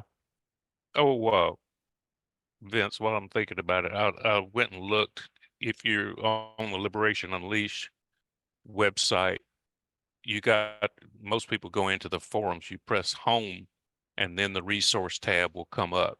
Okay. And under the resources are the articles. And in the articles, there are 2 or 3 how to start guiding, direct pointing exercises. The one by Neil is in there. He was one of a really well-articulated guide that laid out a good document. And then all the videos are there. There's third-party links to some other work. There's really everything you need to start guiding really is in the resource section under the home tab over there, if you want to put a link to it sometime. Yeah, well, yeah, great. And just to I want to be concrete, and for example, with my partner now, she kind of discover the whole manifestation thing, like if you visualize, if you feel it, and all of this kind of law of attraction, and she's just mind-blowing with this. And she talked to me, oh, we'll do this, we can visualize. And I find myself more and more silent now. Before I would maybe do something else, but now I find myself more and more silent. And even in conflicts or problems that arise, I find myself more and more silent. And often her reaction is not, sometimes she doesn't understand why I'm silent. And when I try to explain it, it becomes even more confusing, so I find myself more and more silent, and I have no idea where it will go and what will happen. So this is what I'm talking about when what I feel, it's the silence or the beauty or the peace is so deep that things happen, but it's not really like I'm choosing to do so. It's not. I just sometimes I don't even know how to begin speak. So I'm listening. Well, that's great. That's great. But I don't know what to say. It's hard to form an opinion, Yeah. and Yeah, people think you should have them, and they're and disappointed when you don't. Exactly, Paul. And it's very tricky because sometimes I want to belong, and it's nice to because every discussion is like hypnosis, At the beginning there's nothing to say, then you say a sentence, the other say two sentences, and you say three sentences. At some point you are like talking like crazy, And it's I want to belong, but I find myself difficult sometimes to play the game without being myself pulled toward to it. And now I'm really valuing silence and peace like so much, and I don't want to move.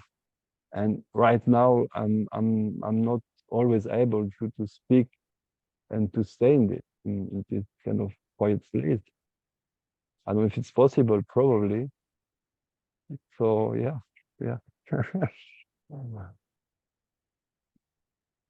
I think the most important is to be true to ourselves, even if we speak or whatever. And there are some people I heard that they want to speak the truth, always speaking the truth, but it doesn't matter. You can lie, people. You can pretend everything you want. It doesn't matter. If for you are clear about what you are doing, but the difficulty is when you start to lie, you start to believe what you say. It's kind of the difficulty with language.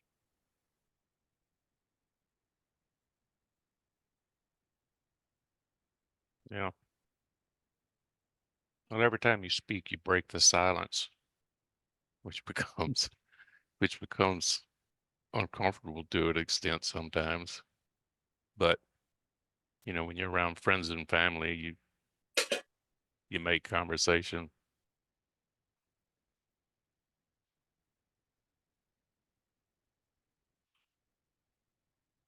Oh, can you remember that non-duality speaker that you spoke of? That's just started. Be interesting to know. Oh, The American I'll Paul look English. around.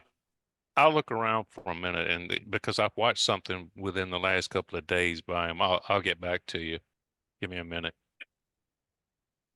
Thanks. I'm gonna have to leave in about a quarter of an hour, but Okay, it won't take but a minute. lovely. Thank you. You put it in the chat, Paul. Okay.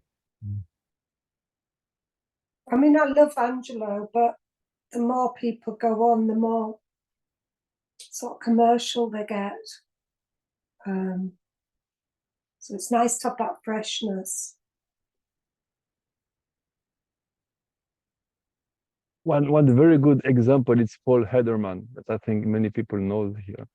This guy is amazing. I mean, I'm really listening to him, punctually and never move. I mean, this guy is just on one topic and he's so good at it, and he just never move from that. And and apparently there is nothing that will make him move. And it's not, yeah. It's very, very, yeah. Mm. But I think, I mean, at some point, what more,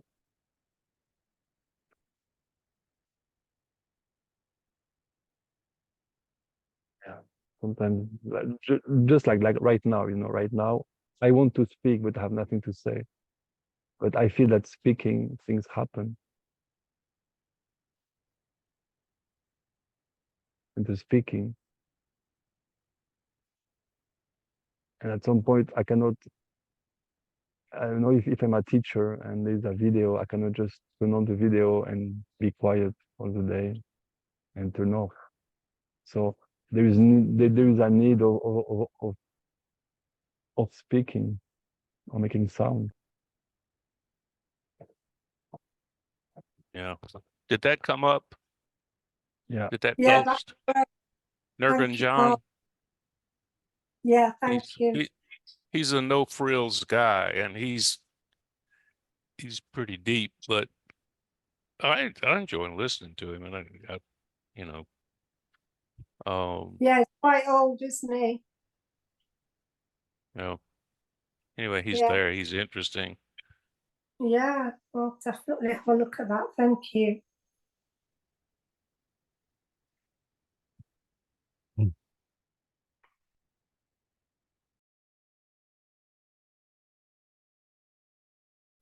When when I woke up, I had a library of well over 100 books and CDs. Back in those days, it was CDs, and various things, and I just gave them all away. I just had no interest in reading them. One of the things that I discovered was that I had some Jiddu Krishnamurti books that I found quite incomprehensible. After I woke up, I knew what he was talking about, but they were boring. And I just, and I have no interest. Maybe it's because I'm so full of myself, but I have no interest in listening to anybody else on talking about this stuff. I find them boring really quickly. I start watching, somebody recommends, and I start watching somebody, and 5 minutes in, I go, what am I doing? And I give it up. Yeah, it's not that I have a reaction against it. It's that I have no attraction to it. No interest. I don't know why. Doesn't matter.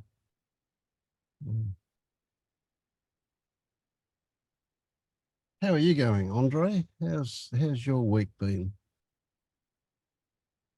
I want to hear the sound of your voice. That's what's in my mind. Oh, I'm fully awake now. Yeah. Great. I had it this morning, 7 o'clock. I had the shift. Yeah, so if you guys are looking for a new YouTube channel to follow,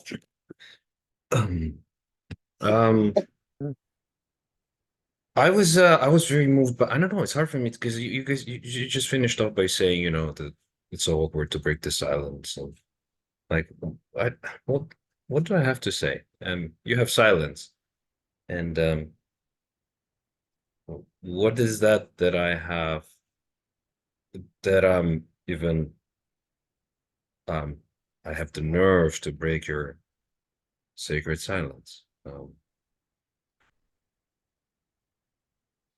I noticed that when it's hard for me to watch the videos that where I speak, but I noticed that whenever I speak, the speed goes up like by double the normal.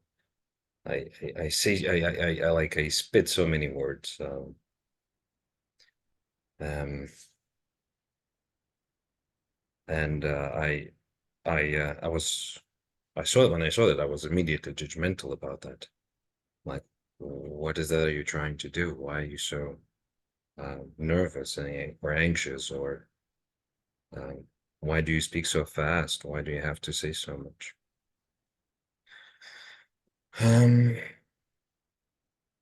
Well, when I say when you speak, you break the silence, I'm not talking about someone else speaking and breaking my silence. I'm saying when I speak, I break the silence. It's because there's just a kind of a quietness, kind of a default quiet state. And sometimes it feels like an effort to, and what I was addressing is sometimes around friends and family, they want to talk and they want you to have opinions, and you're sitting there like, you know, I really don't have an opinion about this, and but I'm going to have to make the effort to, kind of entertain. If you want to stay social, you you interact with people. So I'm not talking about you breaking my silence. I'm talking about when I talk, I'm breaking my silence. So, but if you Thank notice, you, Paul. if you start noticing yourself whenever and this is the thing, when people, anybody, if you notice when you start speaking, or when you, especially when you start asking questions, that's when asking questions is really a very, very mild form of suffering in a way, because you're saying there's something not right with right now. Something in the future needs to be here right now. I'm unhappy because there's something in this imaginary future is not here. So a question in and of itself is a mild form of suffering. It's very subtle, but still it presupposes that there's something that needs to be added to the moment. So go ahead with what you're saying, though. I was just trying to clarify in case anyone misunderstood. No, thanks for clarifying this. Okay, so yeah, I mean, what you said makes sense to me. But the last part that you said pointed to the same sensation in the body that I had when I listened to Will and I listened to Dennis.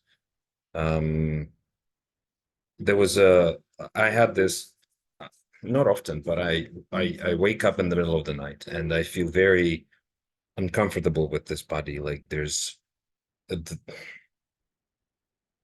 I cannot go back to sleep. There's like, I don't know what to do to alleviate the suffering and suffering. Maybe it's not suffering. And the only way is just to wait for it to go away, because I'm not really able to act on it, because it's like 2 a.m., 3 a.m. Like, what do I do? Do I just get out of the bed and then go for a walk, or I don't really have many options, to be honest. What did I say, to be honest?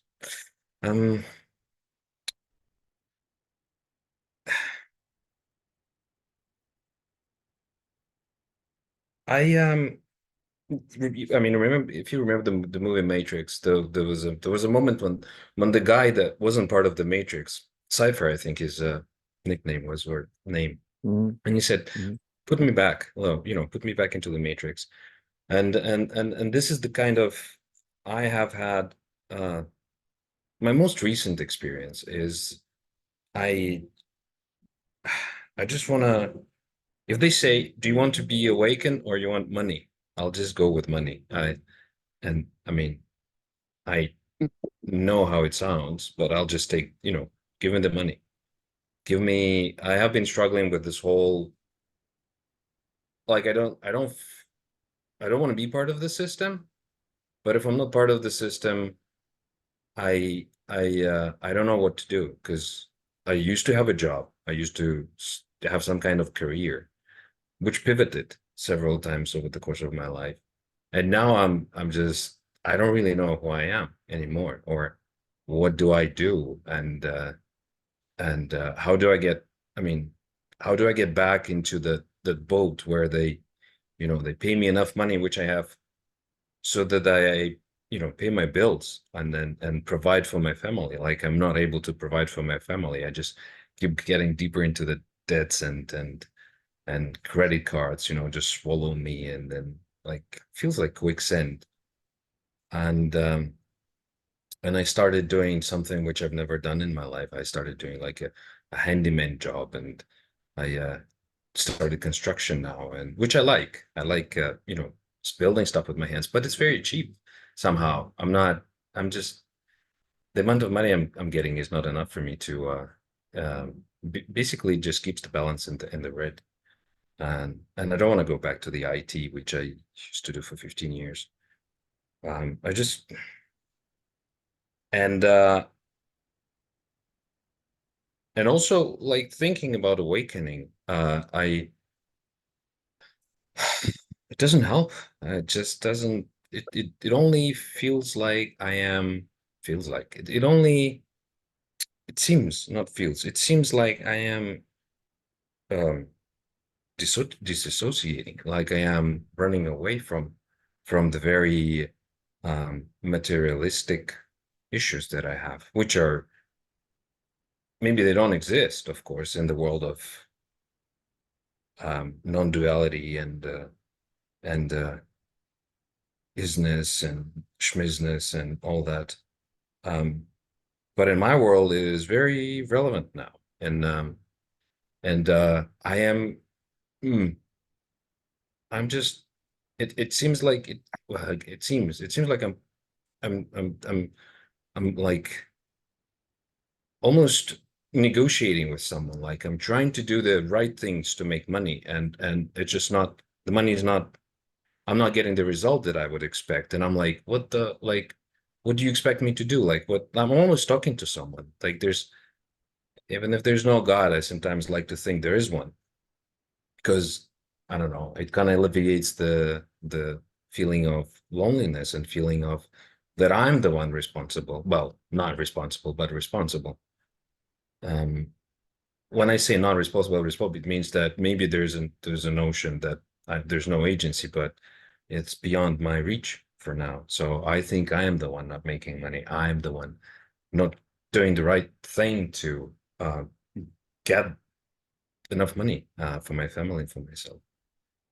And I just don't, I don't see how I can marry all this, how I can, it's not about removing the agitation of not having money, because it's not a problem. Like I have access to that silence. I can just I can be silent. I can go outside and I can look at the trees or the birds, and this whole anxiety sort of dissipates, but it doesn't go away because it's not solved. It's not, I don't, like, I still have to go back to this. I still have to, when I go, I buy food, I have to have money on my account. And it's not like I cannot pay with non-duality, you know, I cannot tell them, oh, but come on, money's not real, just give me this food. No. They won't. And and I won't do stuff for free. Well, I might, but and so But you still have to chop wood, carry water. I'm curious, as you're mentioning, I don't know who I am. My first reply to that is, why do you care? I don't know who I am. Doesn't bother me. It's very relaxing, actually. I know what I'm not. That's the question you should be asking, because asking the question, who am I, is, the whole question is designed to end in futility, so you give up. Maybe then you'll see it. See what you're not is the object of what we kind of point to here. But as far as, income, chop wood before and after chop wood, carry water. It's why don't you want to go back to IT? Did you make plenty of money at that? no, there's a there's a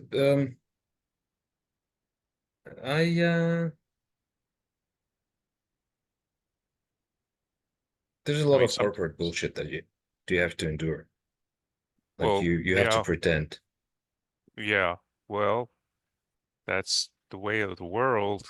It's just like Dave and I were talking about, sometimes you have to make small talk and put up with people's nonsense and all that kind of stuff. I mean, there were plenty of times I didn't enjoy being an attorney. I mean, you deal with difficult people and all that kind of stuff, but that's what I had to do to make the money. You can't just go around telling the truth all the time. I mean, last guy did that, they nailed to a cross, So if you're looking for something you'll enjoy and make a lot of money, good luck with that. Most people don't find it. If you do, it's a blessing. But until then, sometimes you just got to put up with people's shit.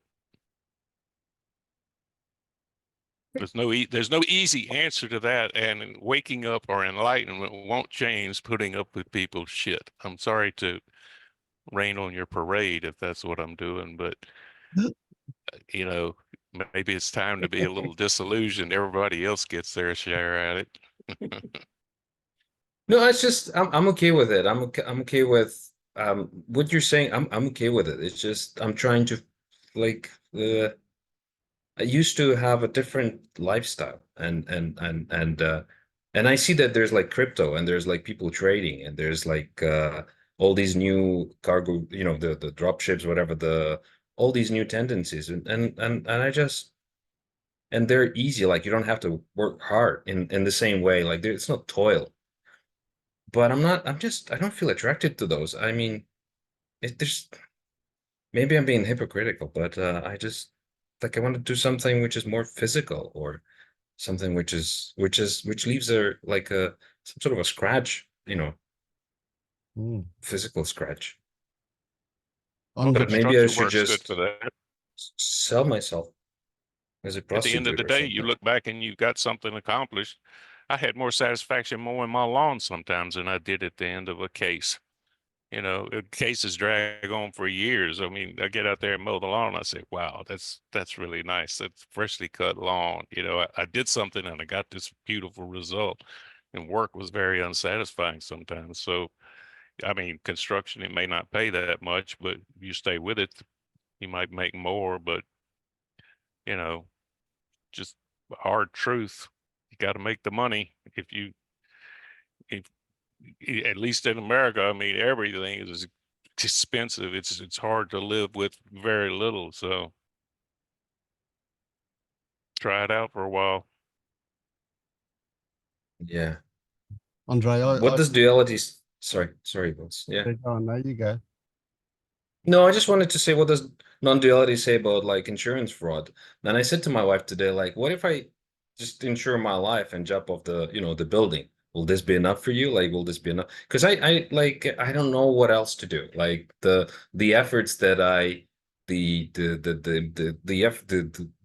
efforts that I exhort do not yield or do not bring the the satisfactory result, and I cannot just put up with this because and this I think Dennis also mentioned that there's this and then there's this sense of wasted life because I waste my life on you know, carrying water when I can be doing, I mean, maybe I'm not, maybe I'm built for something more than carrying water. Maybe I'm built for building a pump rather than carrying water. Why do you have to carry it if you can build a pump instead, or you know, build a machinery to chop wood? No, I mean, Yeah, but you see, at some point with this thinking, the pump will be electronic, and then there will be a computer on the pump, and then they will need someone to deal with the IT of the pump, and you are that guy. Yeah. But it's a joke, but you know, thank you for sharing, because I am in the IT job, you know, kind of. an IT job. And yeah, I mean, I am on the computer all day and I have no contact with, I mean, reality or whatever I'm doing, you know. So it's mostly screen all day. But I understand you completely. I understand you struggle, and I relate completely to you.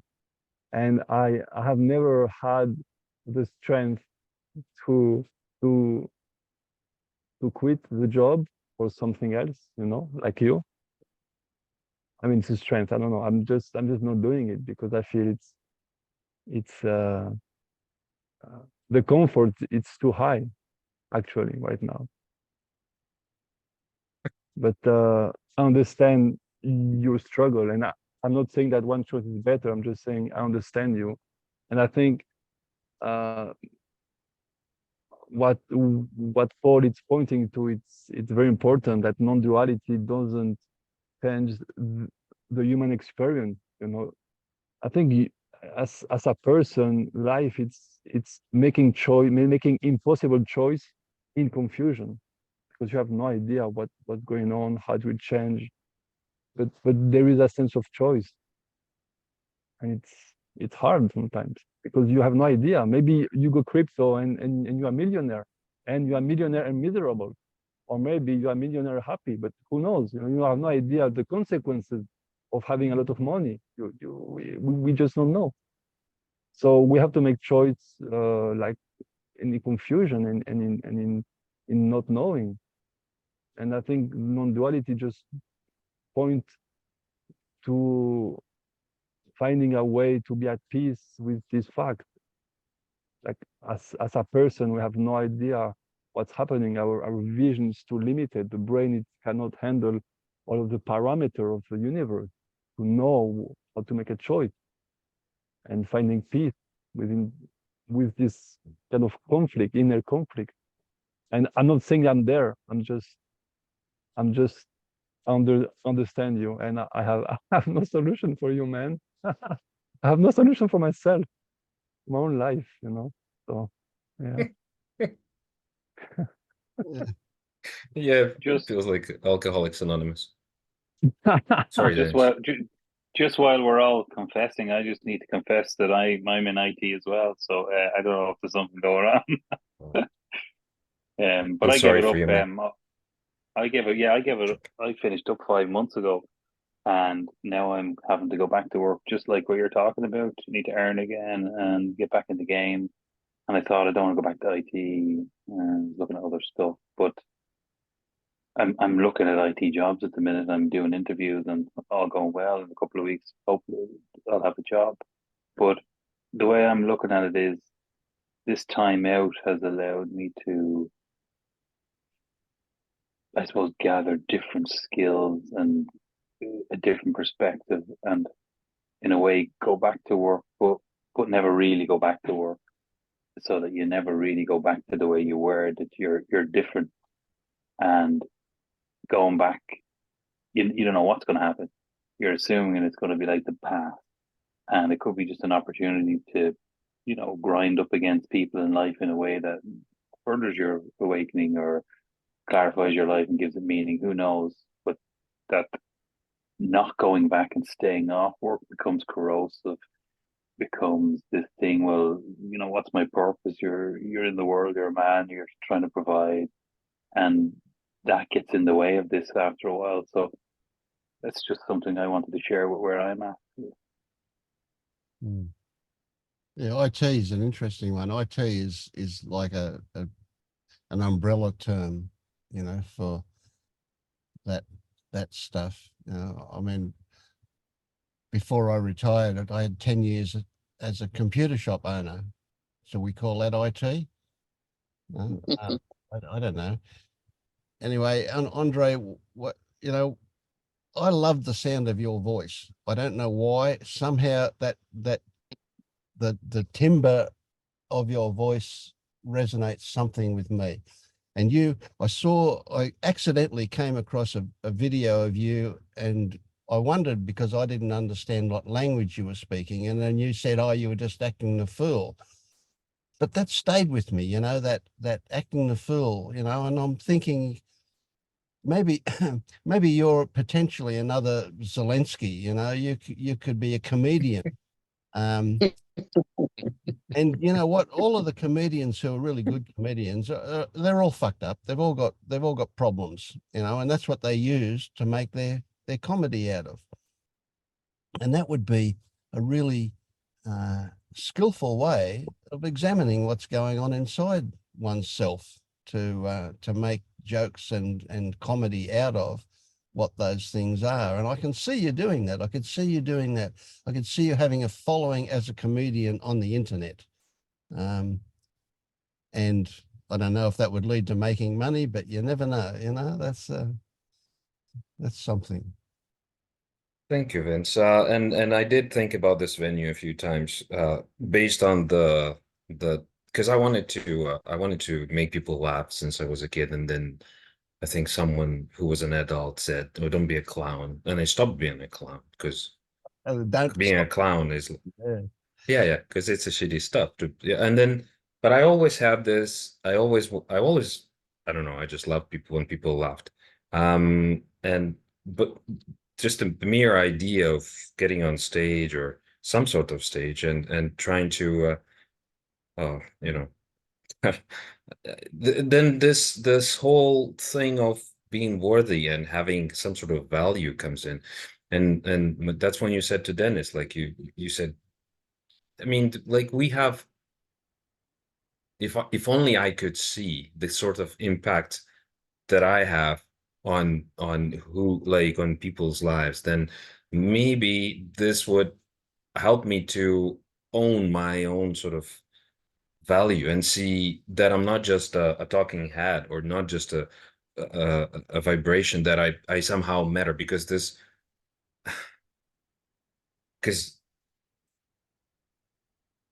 I think it extrapolates into jobs and in interviews, and maybe that's the real reason I didn't go back to IT, because no one really wanted me, because it's Canada, and I didn't have I come from, Ukraine, Europe, whatever. They don't have the experience, so maybe I wasn't uh, mm, um, I wasn't persistent enough to get back into IT, and then my brain cooked up this whole justification. But and I moved to the, Ubering and taxi driving, and this whole, and just basically just dug this whole suffering trench bigger, because, oh, who am I? I'm just a taxi driver, I'm we call it, like, I'm hammering the nails with a microscope. Like, I'm so grand, I'm so special with all these talents, and here I am driving a taxi, oh, universe, you're so, blah, blah, blah. So I go into this theatrical, dramatical kind of, how dare you put in me, but at the same time, like, I don't know how to claim back that worthiness, or like my real value, and just be relaxed with it, and see myself for who I am, really. Like, this is the stuff that I can do. This is what I'm good at. And these are the things that I'm not good at, or these are the things that I have never tried. And that's why I'm not good at them, because I also have this kind of perfectionism thing. So I cannot have this, and maybe everyone is like this. Maybe I'm just thinking that, oh, I'm special. My suffering is special. Like, everyone else is born with a determination. Oh, I'm going to be, an IT, I'm going to be, violin player or whatever. And I feel like I'm just spread all over the place. I don't want to, like, do I go for a higher job? Do I get my own stuff? Because I used to have my own company too. And I think partly I was looking for answers here, and and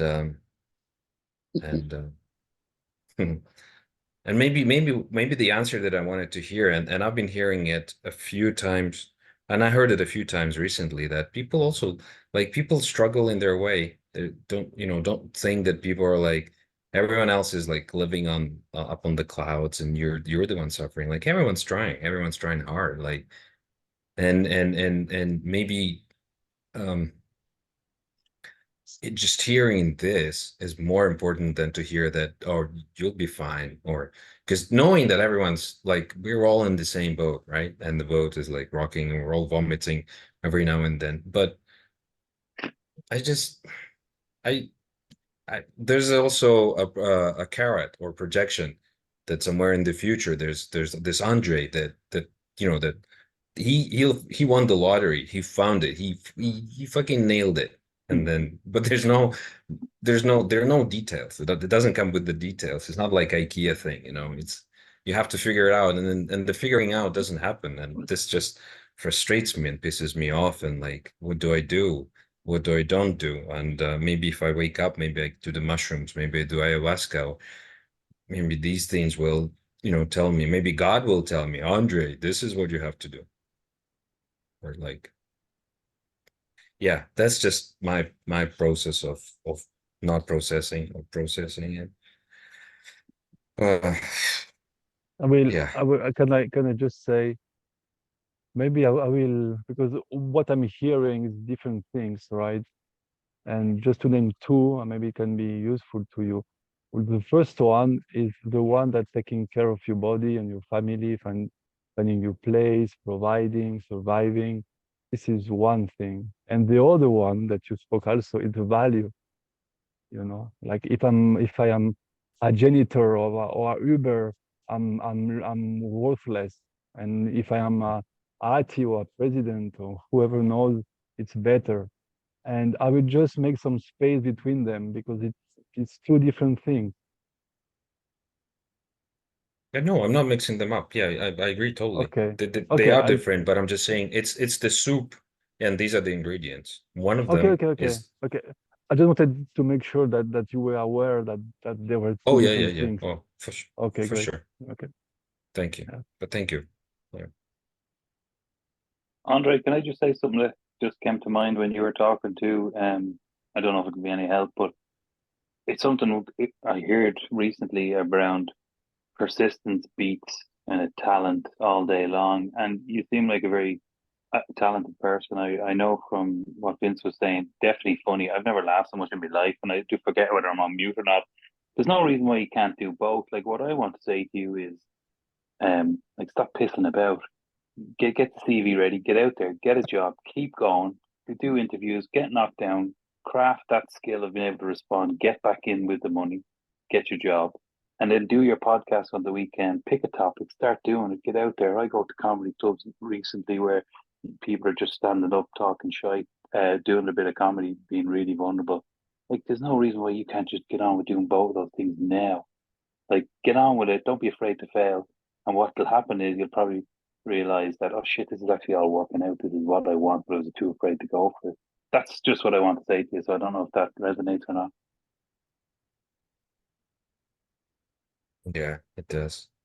It's like not well, it's like being afraid, but still like if you want to wake up at 2 a.m. and if you feel like going somewhere, just go there. Don't just lie down and think that, oh, the nights are for sleeping, so I should, and I'm in bed, sure, technically I should be sleeping. No, maybe I just want to go for a walk and just go for a walk. I guess the same with life. Like if you want to try something, just try it. I think I'm too scared. Yeah, well, yeah, I'm aware of that. Too scared to fail, too scared to be phony, too scared to be alone, to all of the usual shit. Yeah.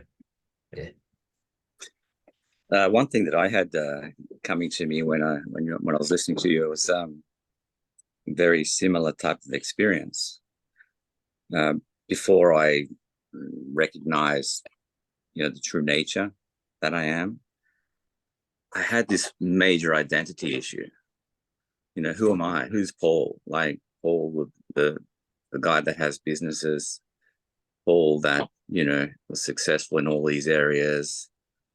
And now look at me now, I'm not doing anything, and I'm not, even what I am doing, I'm not doing well. With the intention is there and the purpose is there, but the success didn't roll off. And so I started to question all of that, what is this? Well, why is it this way? And one of the things I came across was that I had built all of these identities. These identities that Paul was a good father, and then Paul was, and these identities were different. Like the identities that I had when I went to, friend's place, I'd be this certain way and I'd behave in a way that was, this. And then when I came home to my children, I'd be another way.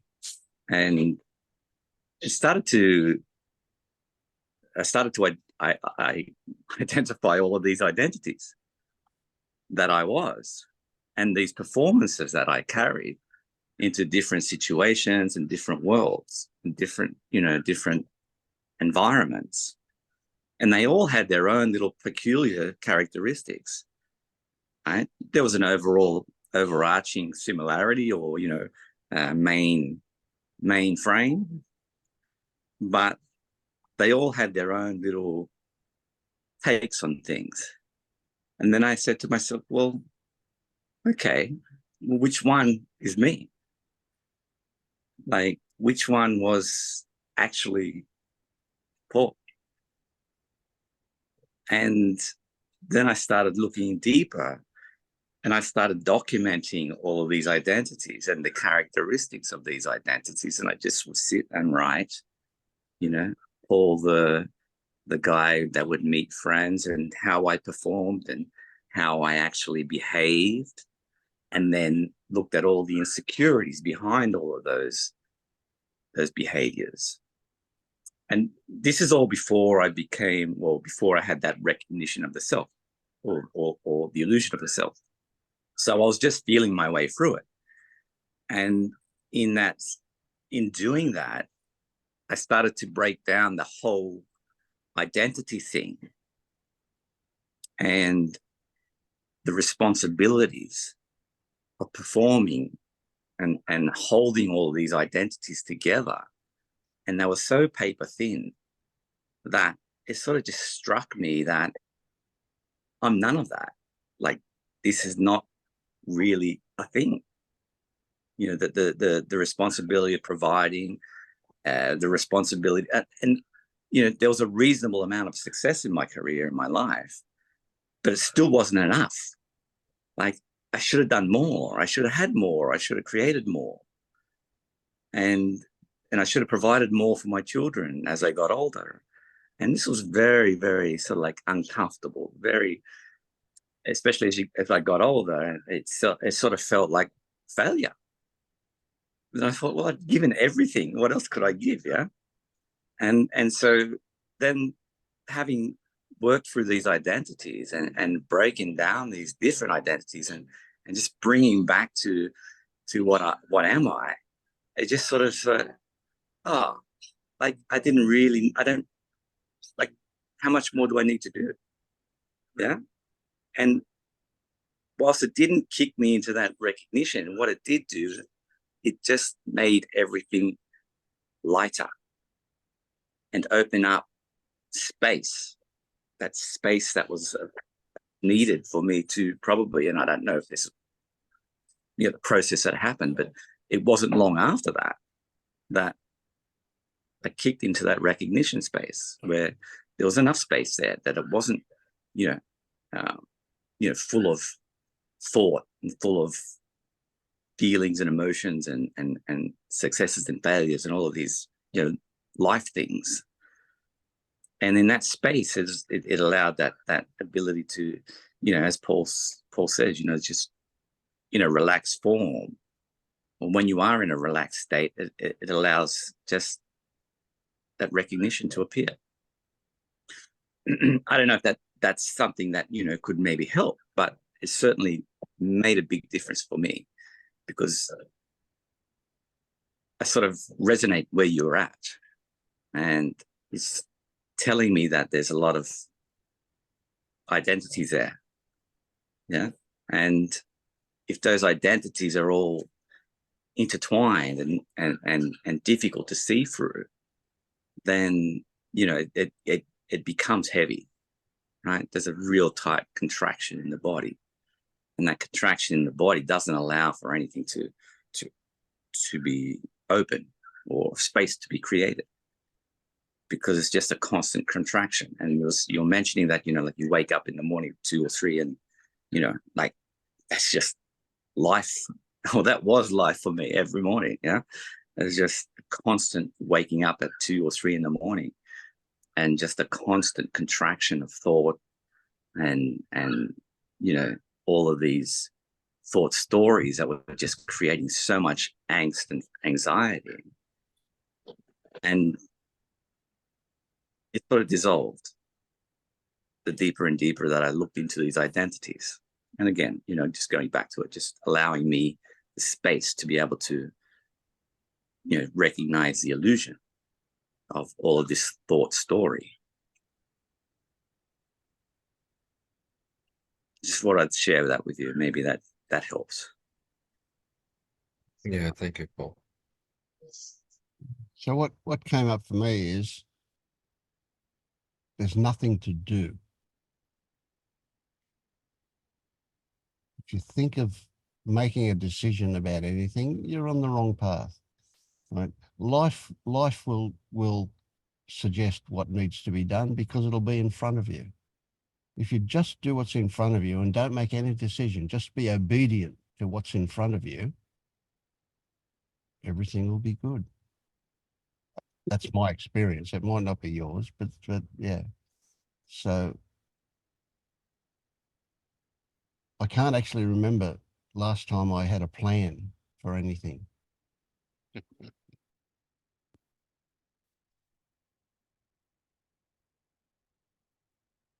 So how do you know? Go on. How do you know what's in front of you is the real thing, not I don't. the made up story? I don't know anything about it. I just know what action needs to happen because there it is. So as soon as you get into the idea of what does this mean, you're off into fantasy land. Forget it.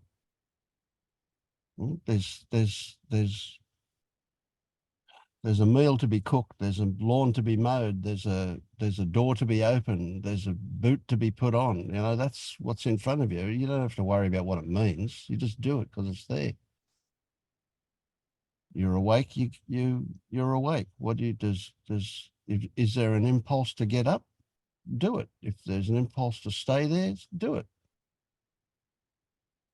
No decisions required. Or maybe there's one overall decision, and that is I'll decide to do whatever is in front of me. But even that's a bit of a joke.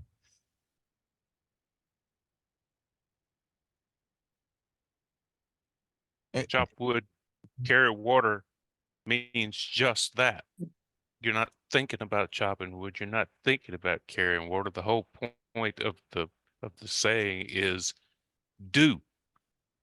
Wood needs chopping, chop wood. Water needs carry water. You don't have to think about it. What has to be done will happen. But if there's, let's assume that there's fear in front of me to chop to chop water, to chop wood. If there's, do I act on fear? Do I ignore it and just go beyond it? Like, is because there's, Yeah. I don't know. Pick up an axe and go chop wood. Okay.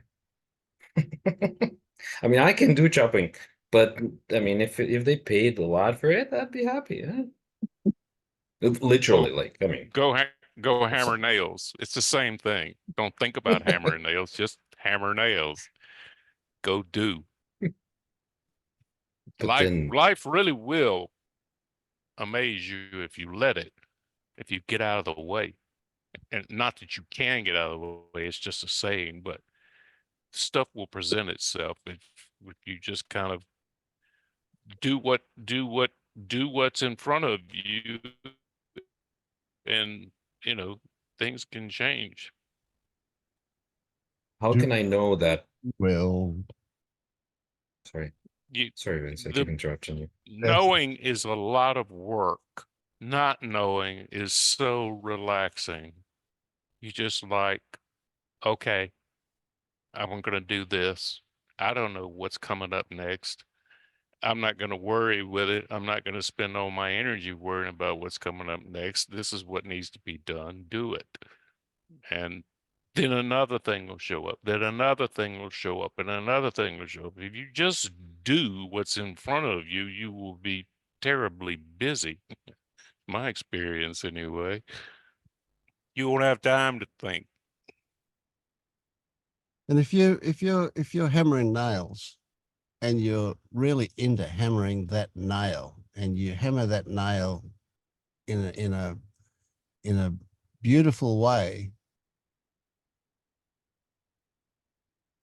somebody might notice and they'll go, wow, what a nail hammering person he is, and give you a job that's worth a lot of money. You don't know what's going to lead to anything. Somebody hears you talk and they say, wow, I like the sound of your voice. Maybe that means something. That might lead to something. I mean, you immediately jump to getting up on stage, but maybe you could just do a YouTube thing of it, and that gives you time to plan and write a script and develop a way of doing it. And it might take 50 attempts to get what you really want out there, but you never know. You never know what will happen. Yeah. I mean, I tried. I bought a microphone. I recorded stuff. I tried to be. I auditioned as a presenter as a TV presenter, and back in Ukraine, and they didn't hire me. And I thought to myself, that's it. I mean, I tried it, right? It didn't happen, so whatever. So I just keep moving, and yeah. Yeah, but I totally hear. So this is, I think my concern is that Paul is like, how do I? So I'm like that dog that goes outside and just goes for a walk, right? And then it's attracted to something and it goes to that a pole or whatever, and then and it sniffs it, and then it pisses on it, and then it sees another dog and then runs after that dog. Is it in a similar kind of fashion, like whatever attracts me? So I'm like a big baby basically, or what? Like, Yes. and so I just run after that, and Yeah. But as an adult, you kind of get a slightly bigger perspective than that. But yeah, that's essentially it. Yeah. At least the dog's happy. well, the dog doesn't. Yeah, well, the dog doesn't have an agenda, so it just yeah. But I Well, mean, for example, do you hear what you just said? the dog doesn't He have doesn't have an agenda. agenda and he's happy. Food for thought Yeah, there. but I mean, That's a I real pearl of sometimes wisdom. I envy dogs. I sometimes think, why don't people sniff their asses like when they greet each other? Why do we have to shake hands? And Yeah. it would have been so much more fun. I think what is interesting is like you are already acting like a dog. Like Thank you. now you could get a job, but you don't want to. So the I don't want to, it's already there. It's not like you Yeah. choose. Your mind is telling you that you choose, but it's not true.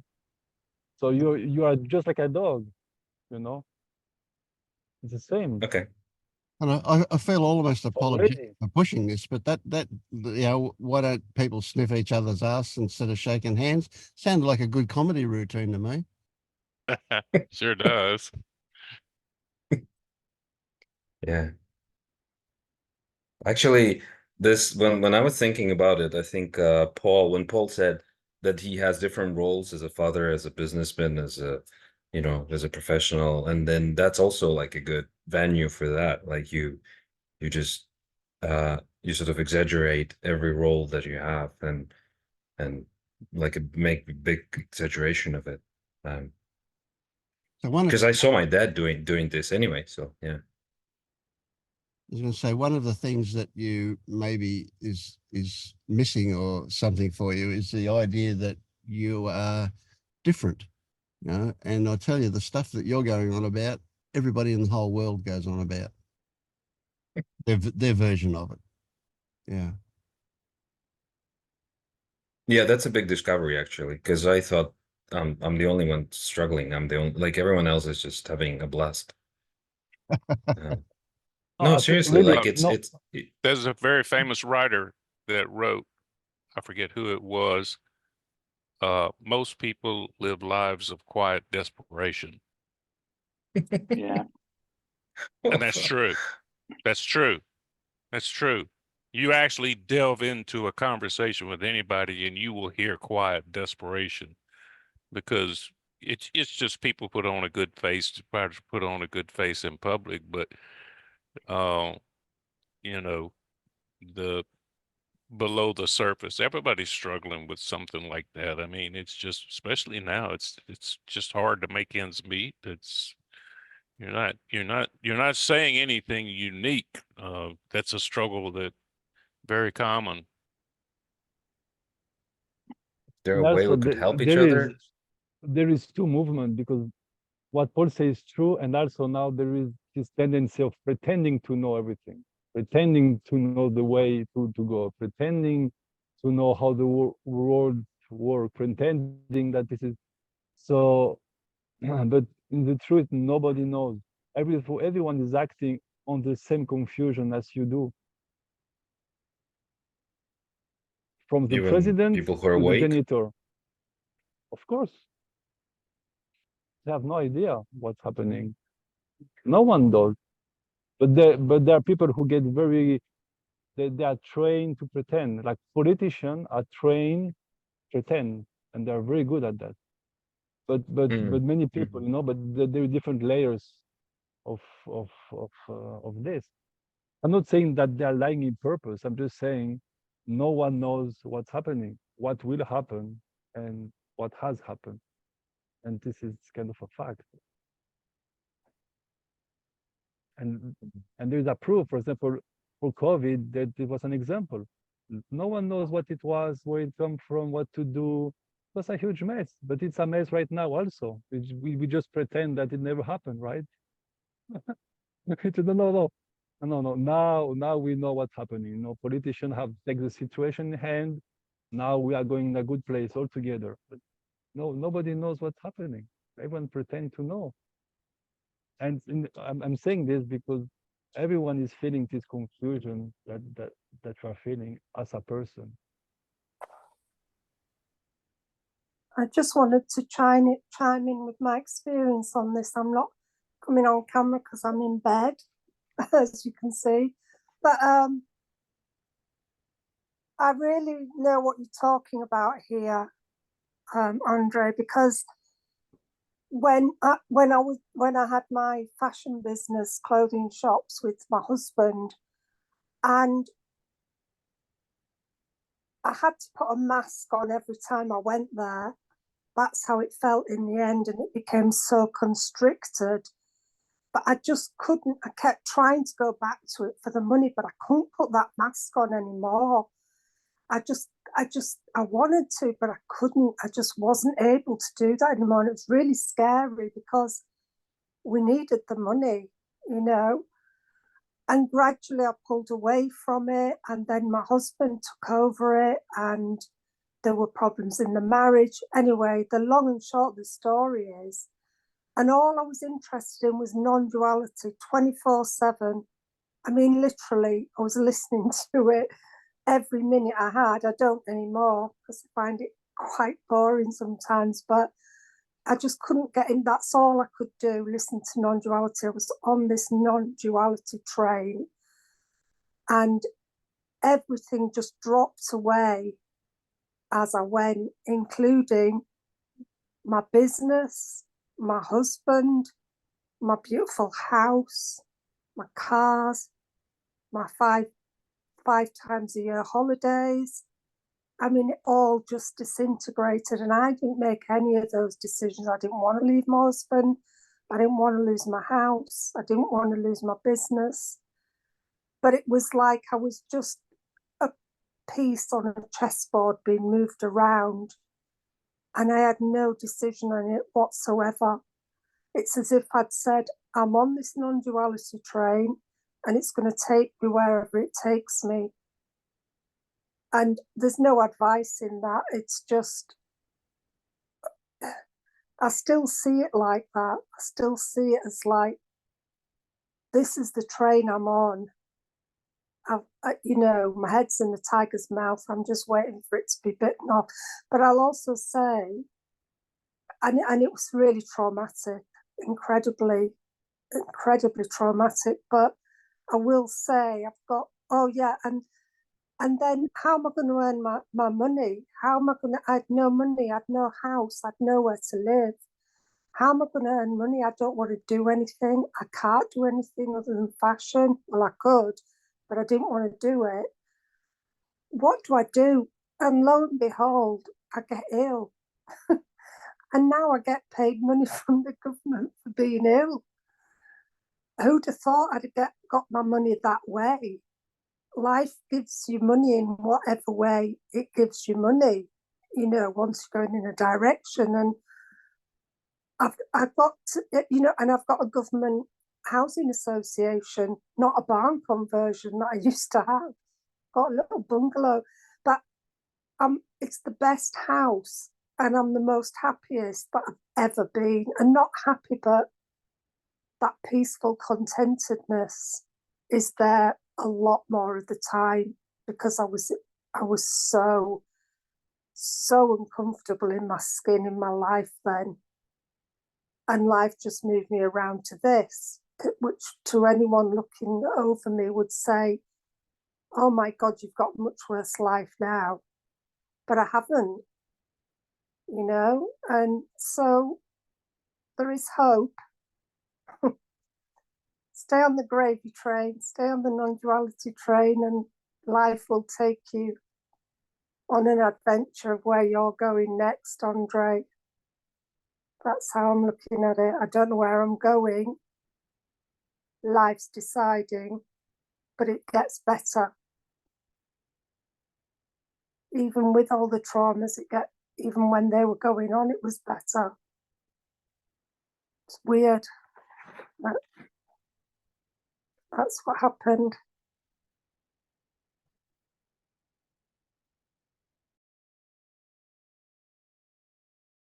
Wow, thank you, Anne. It feels tragic, but at the same time, it feels so. I wanted to use the word vast, but there's it's like a crossword between vast and divine. I don't know what to say. It's just so magnificent in a way.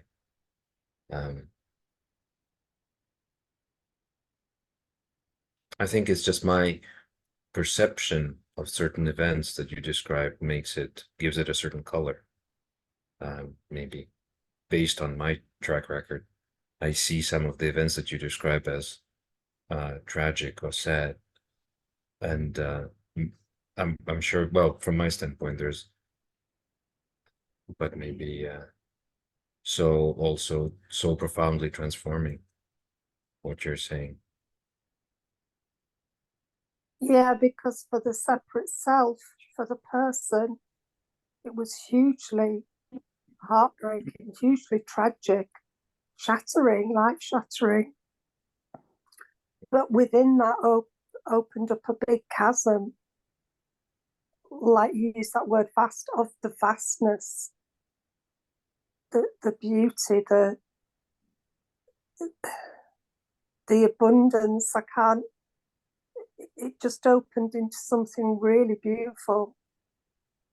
It was like a death and then being reborn into something else that I couldn't even have planned or imagined.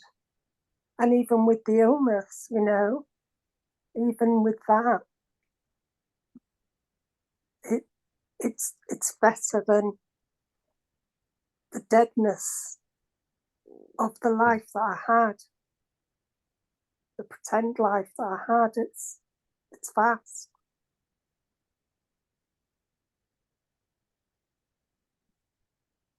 You talk like this, and I mean, I have an urge in my body to hug you, and then to hug everyone who is here, and just to sort of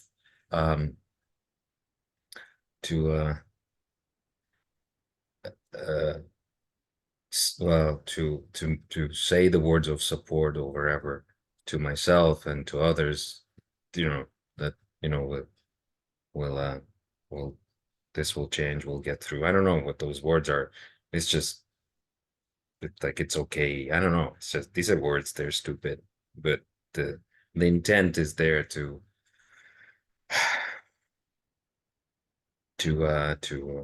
I mean, I don't know if hope is a bad word, but just to sort of say there's I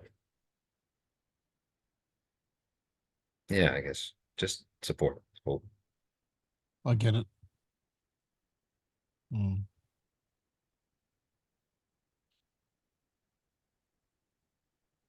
And something really. Yeah, we're all in it together. That's the beauty of it. We're not alone in this.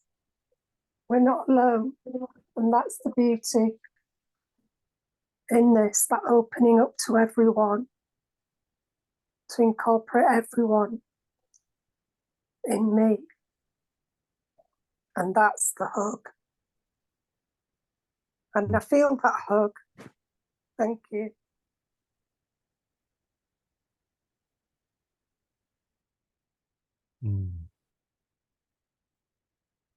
Yeah, I feel it too. But something really profound is coming up here, and that's a desire to go and cook breakfast. I want a piece of toast. Yeah, it's been over 3 hours. Wow. Yeah. I gotta say, I love you guys. I really do. That hug, I can, yeah. You know, we do this for deaf people when we're clapping. We need something that, I don't know how they do a hug, but we'll do something, eh? Yeah. It Okay. feels good. Yeah, there you go. That'll do. Yeah. Oh, that part. Yeah. Also, that's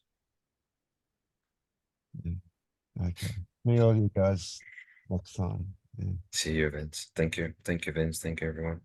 Thank you. See you all. Yeah. Right.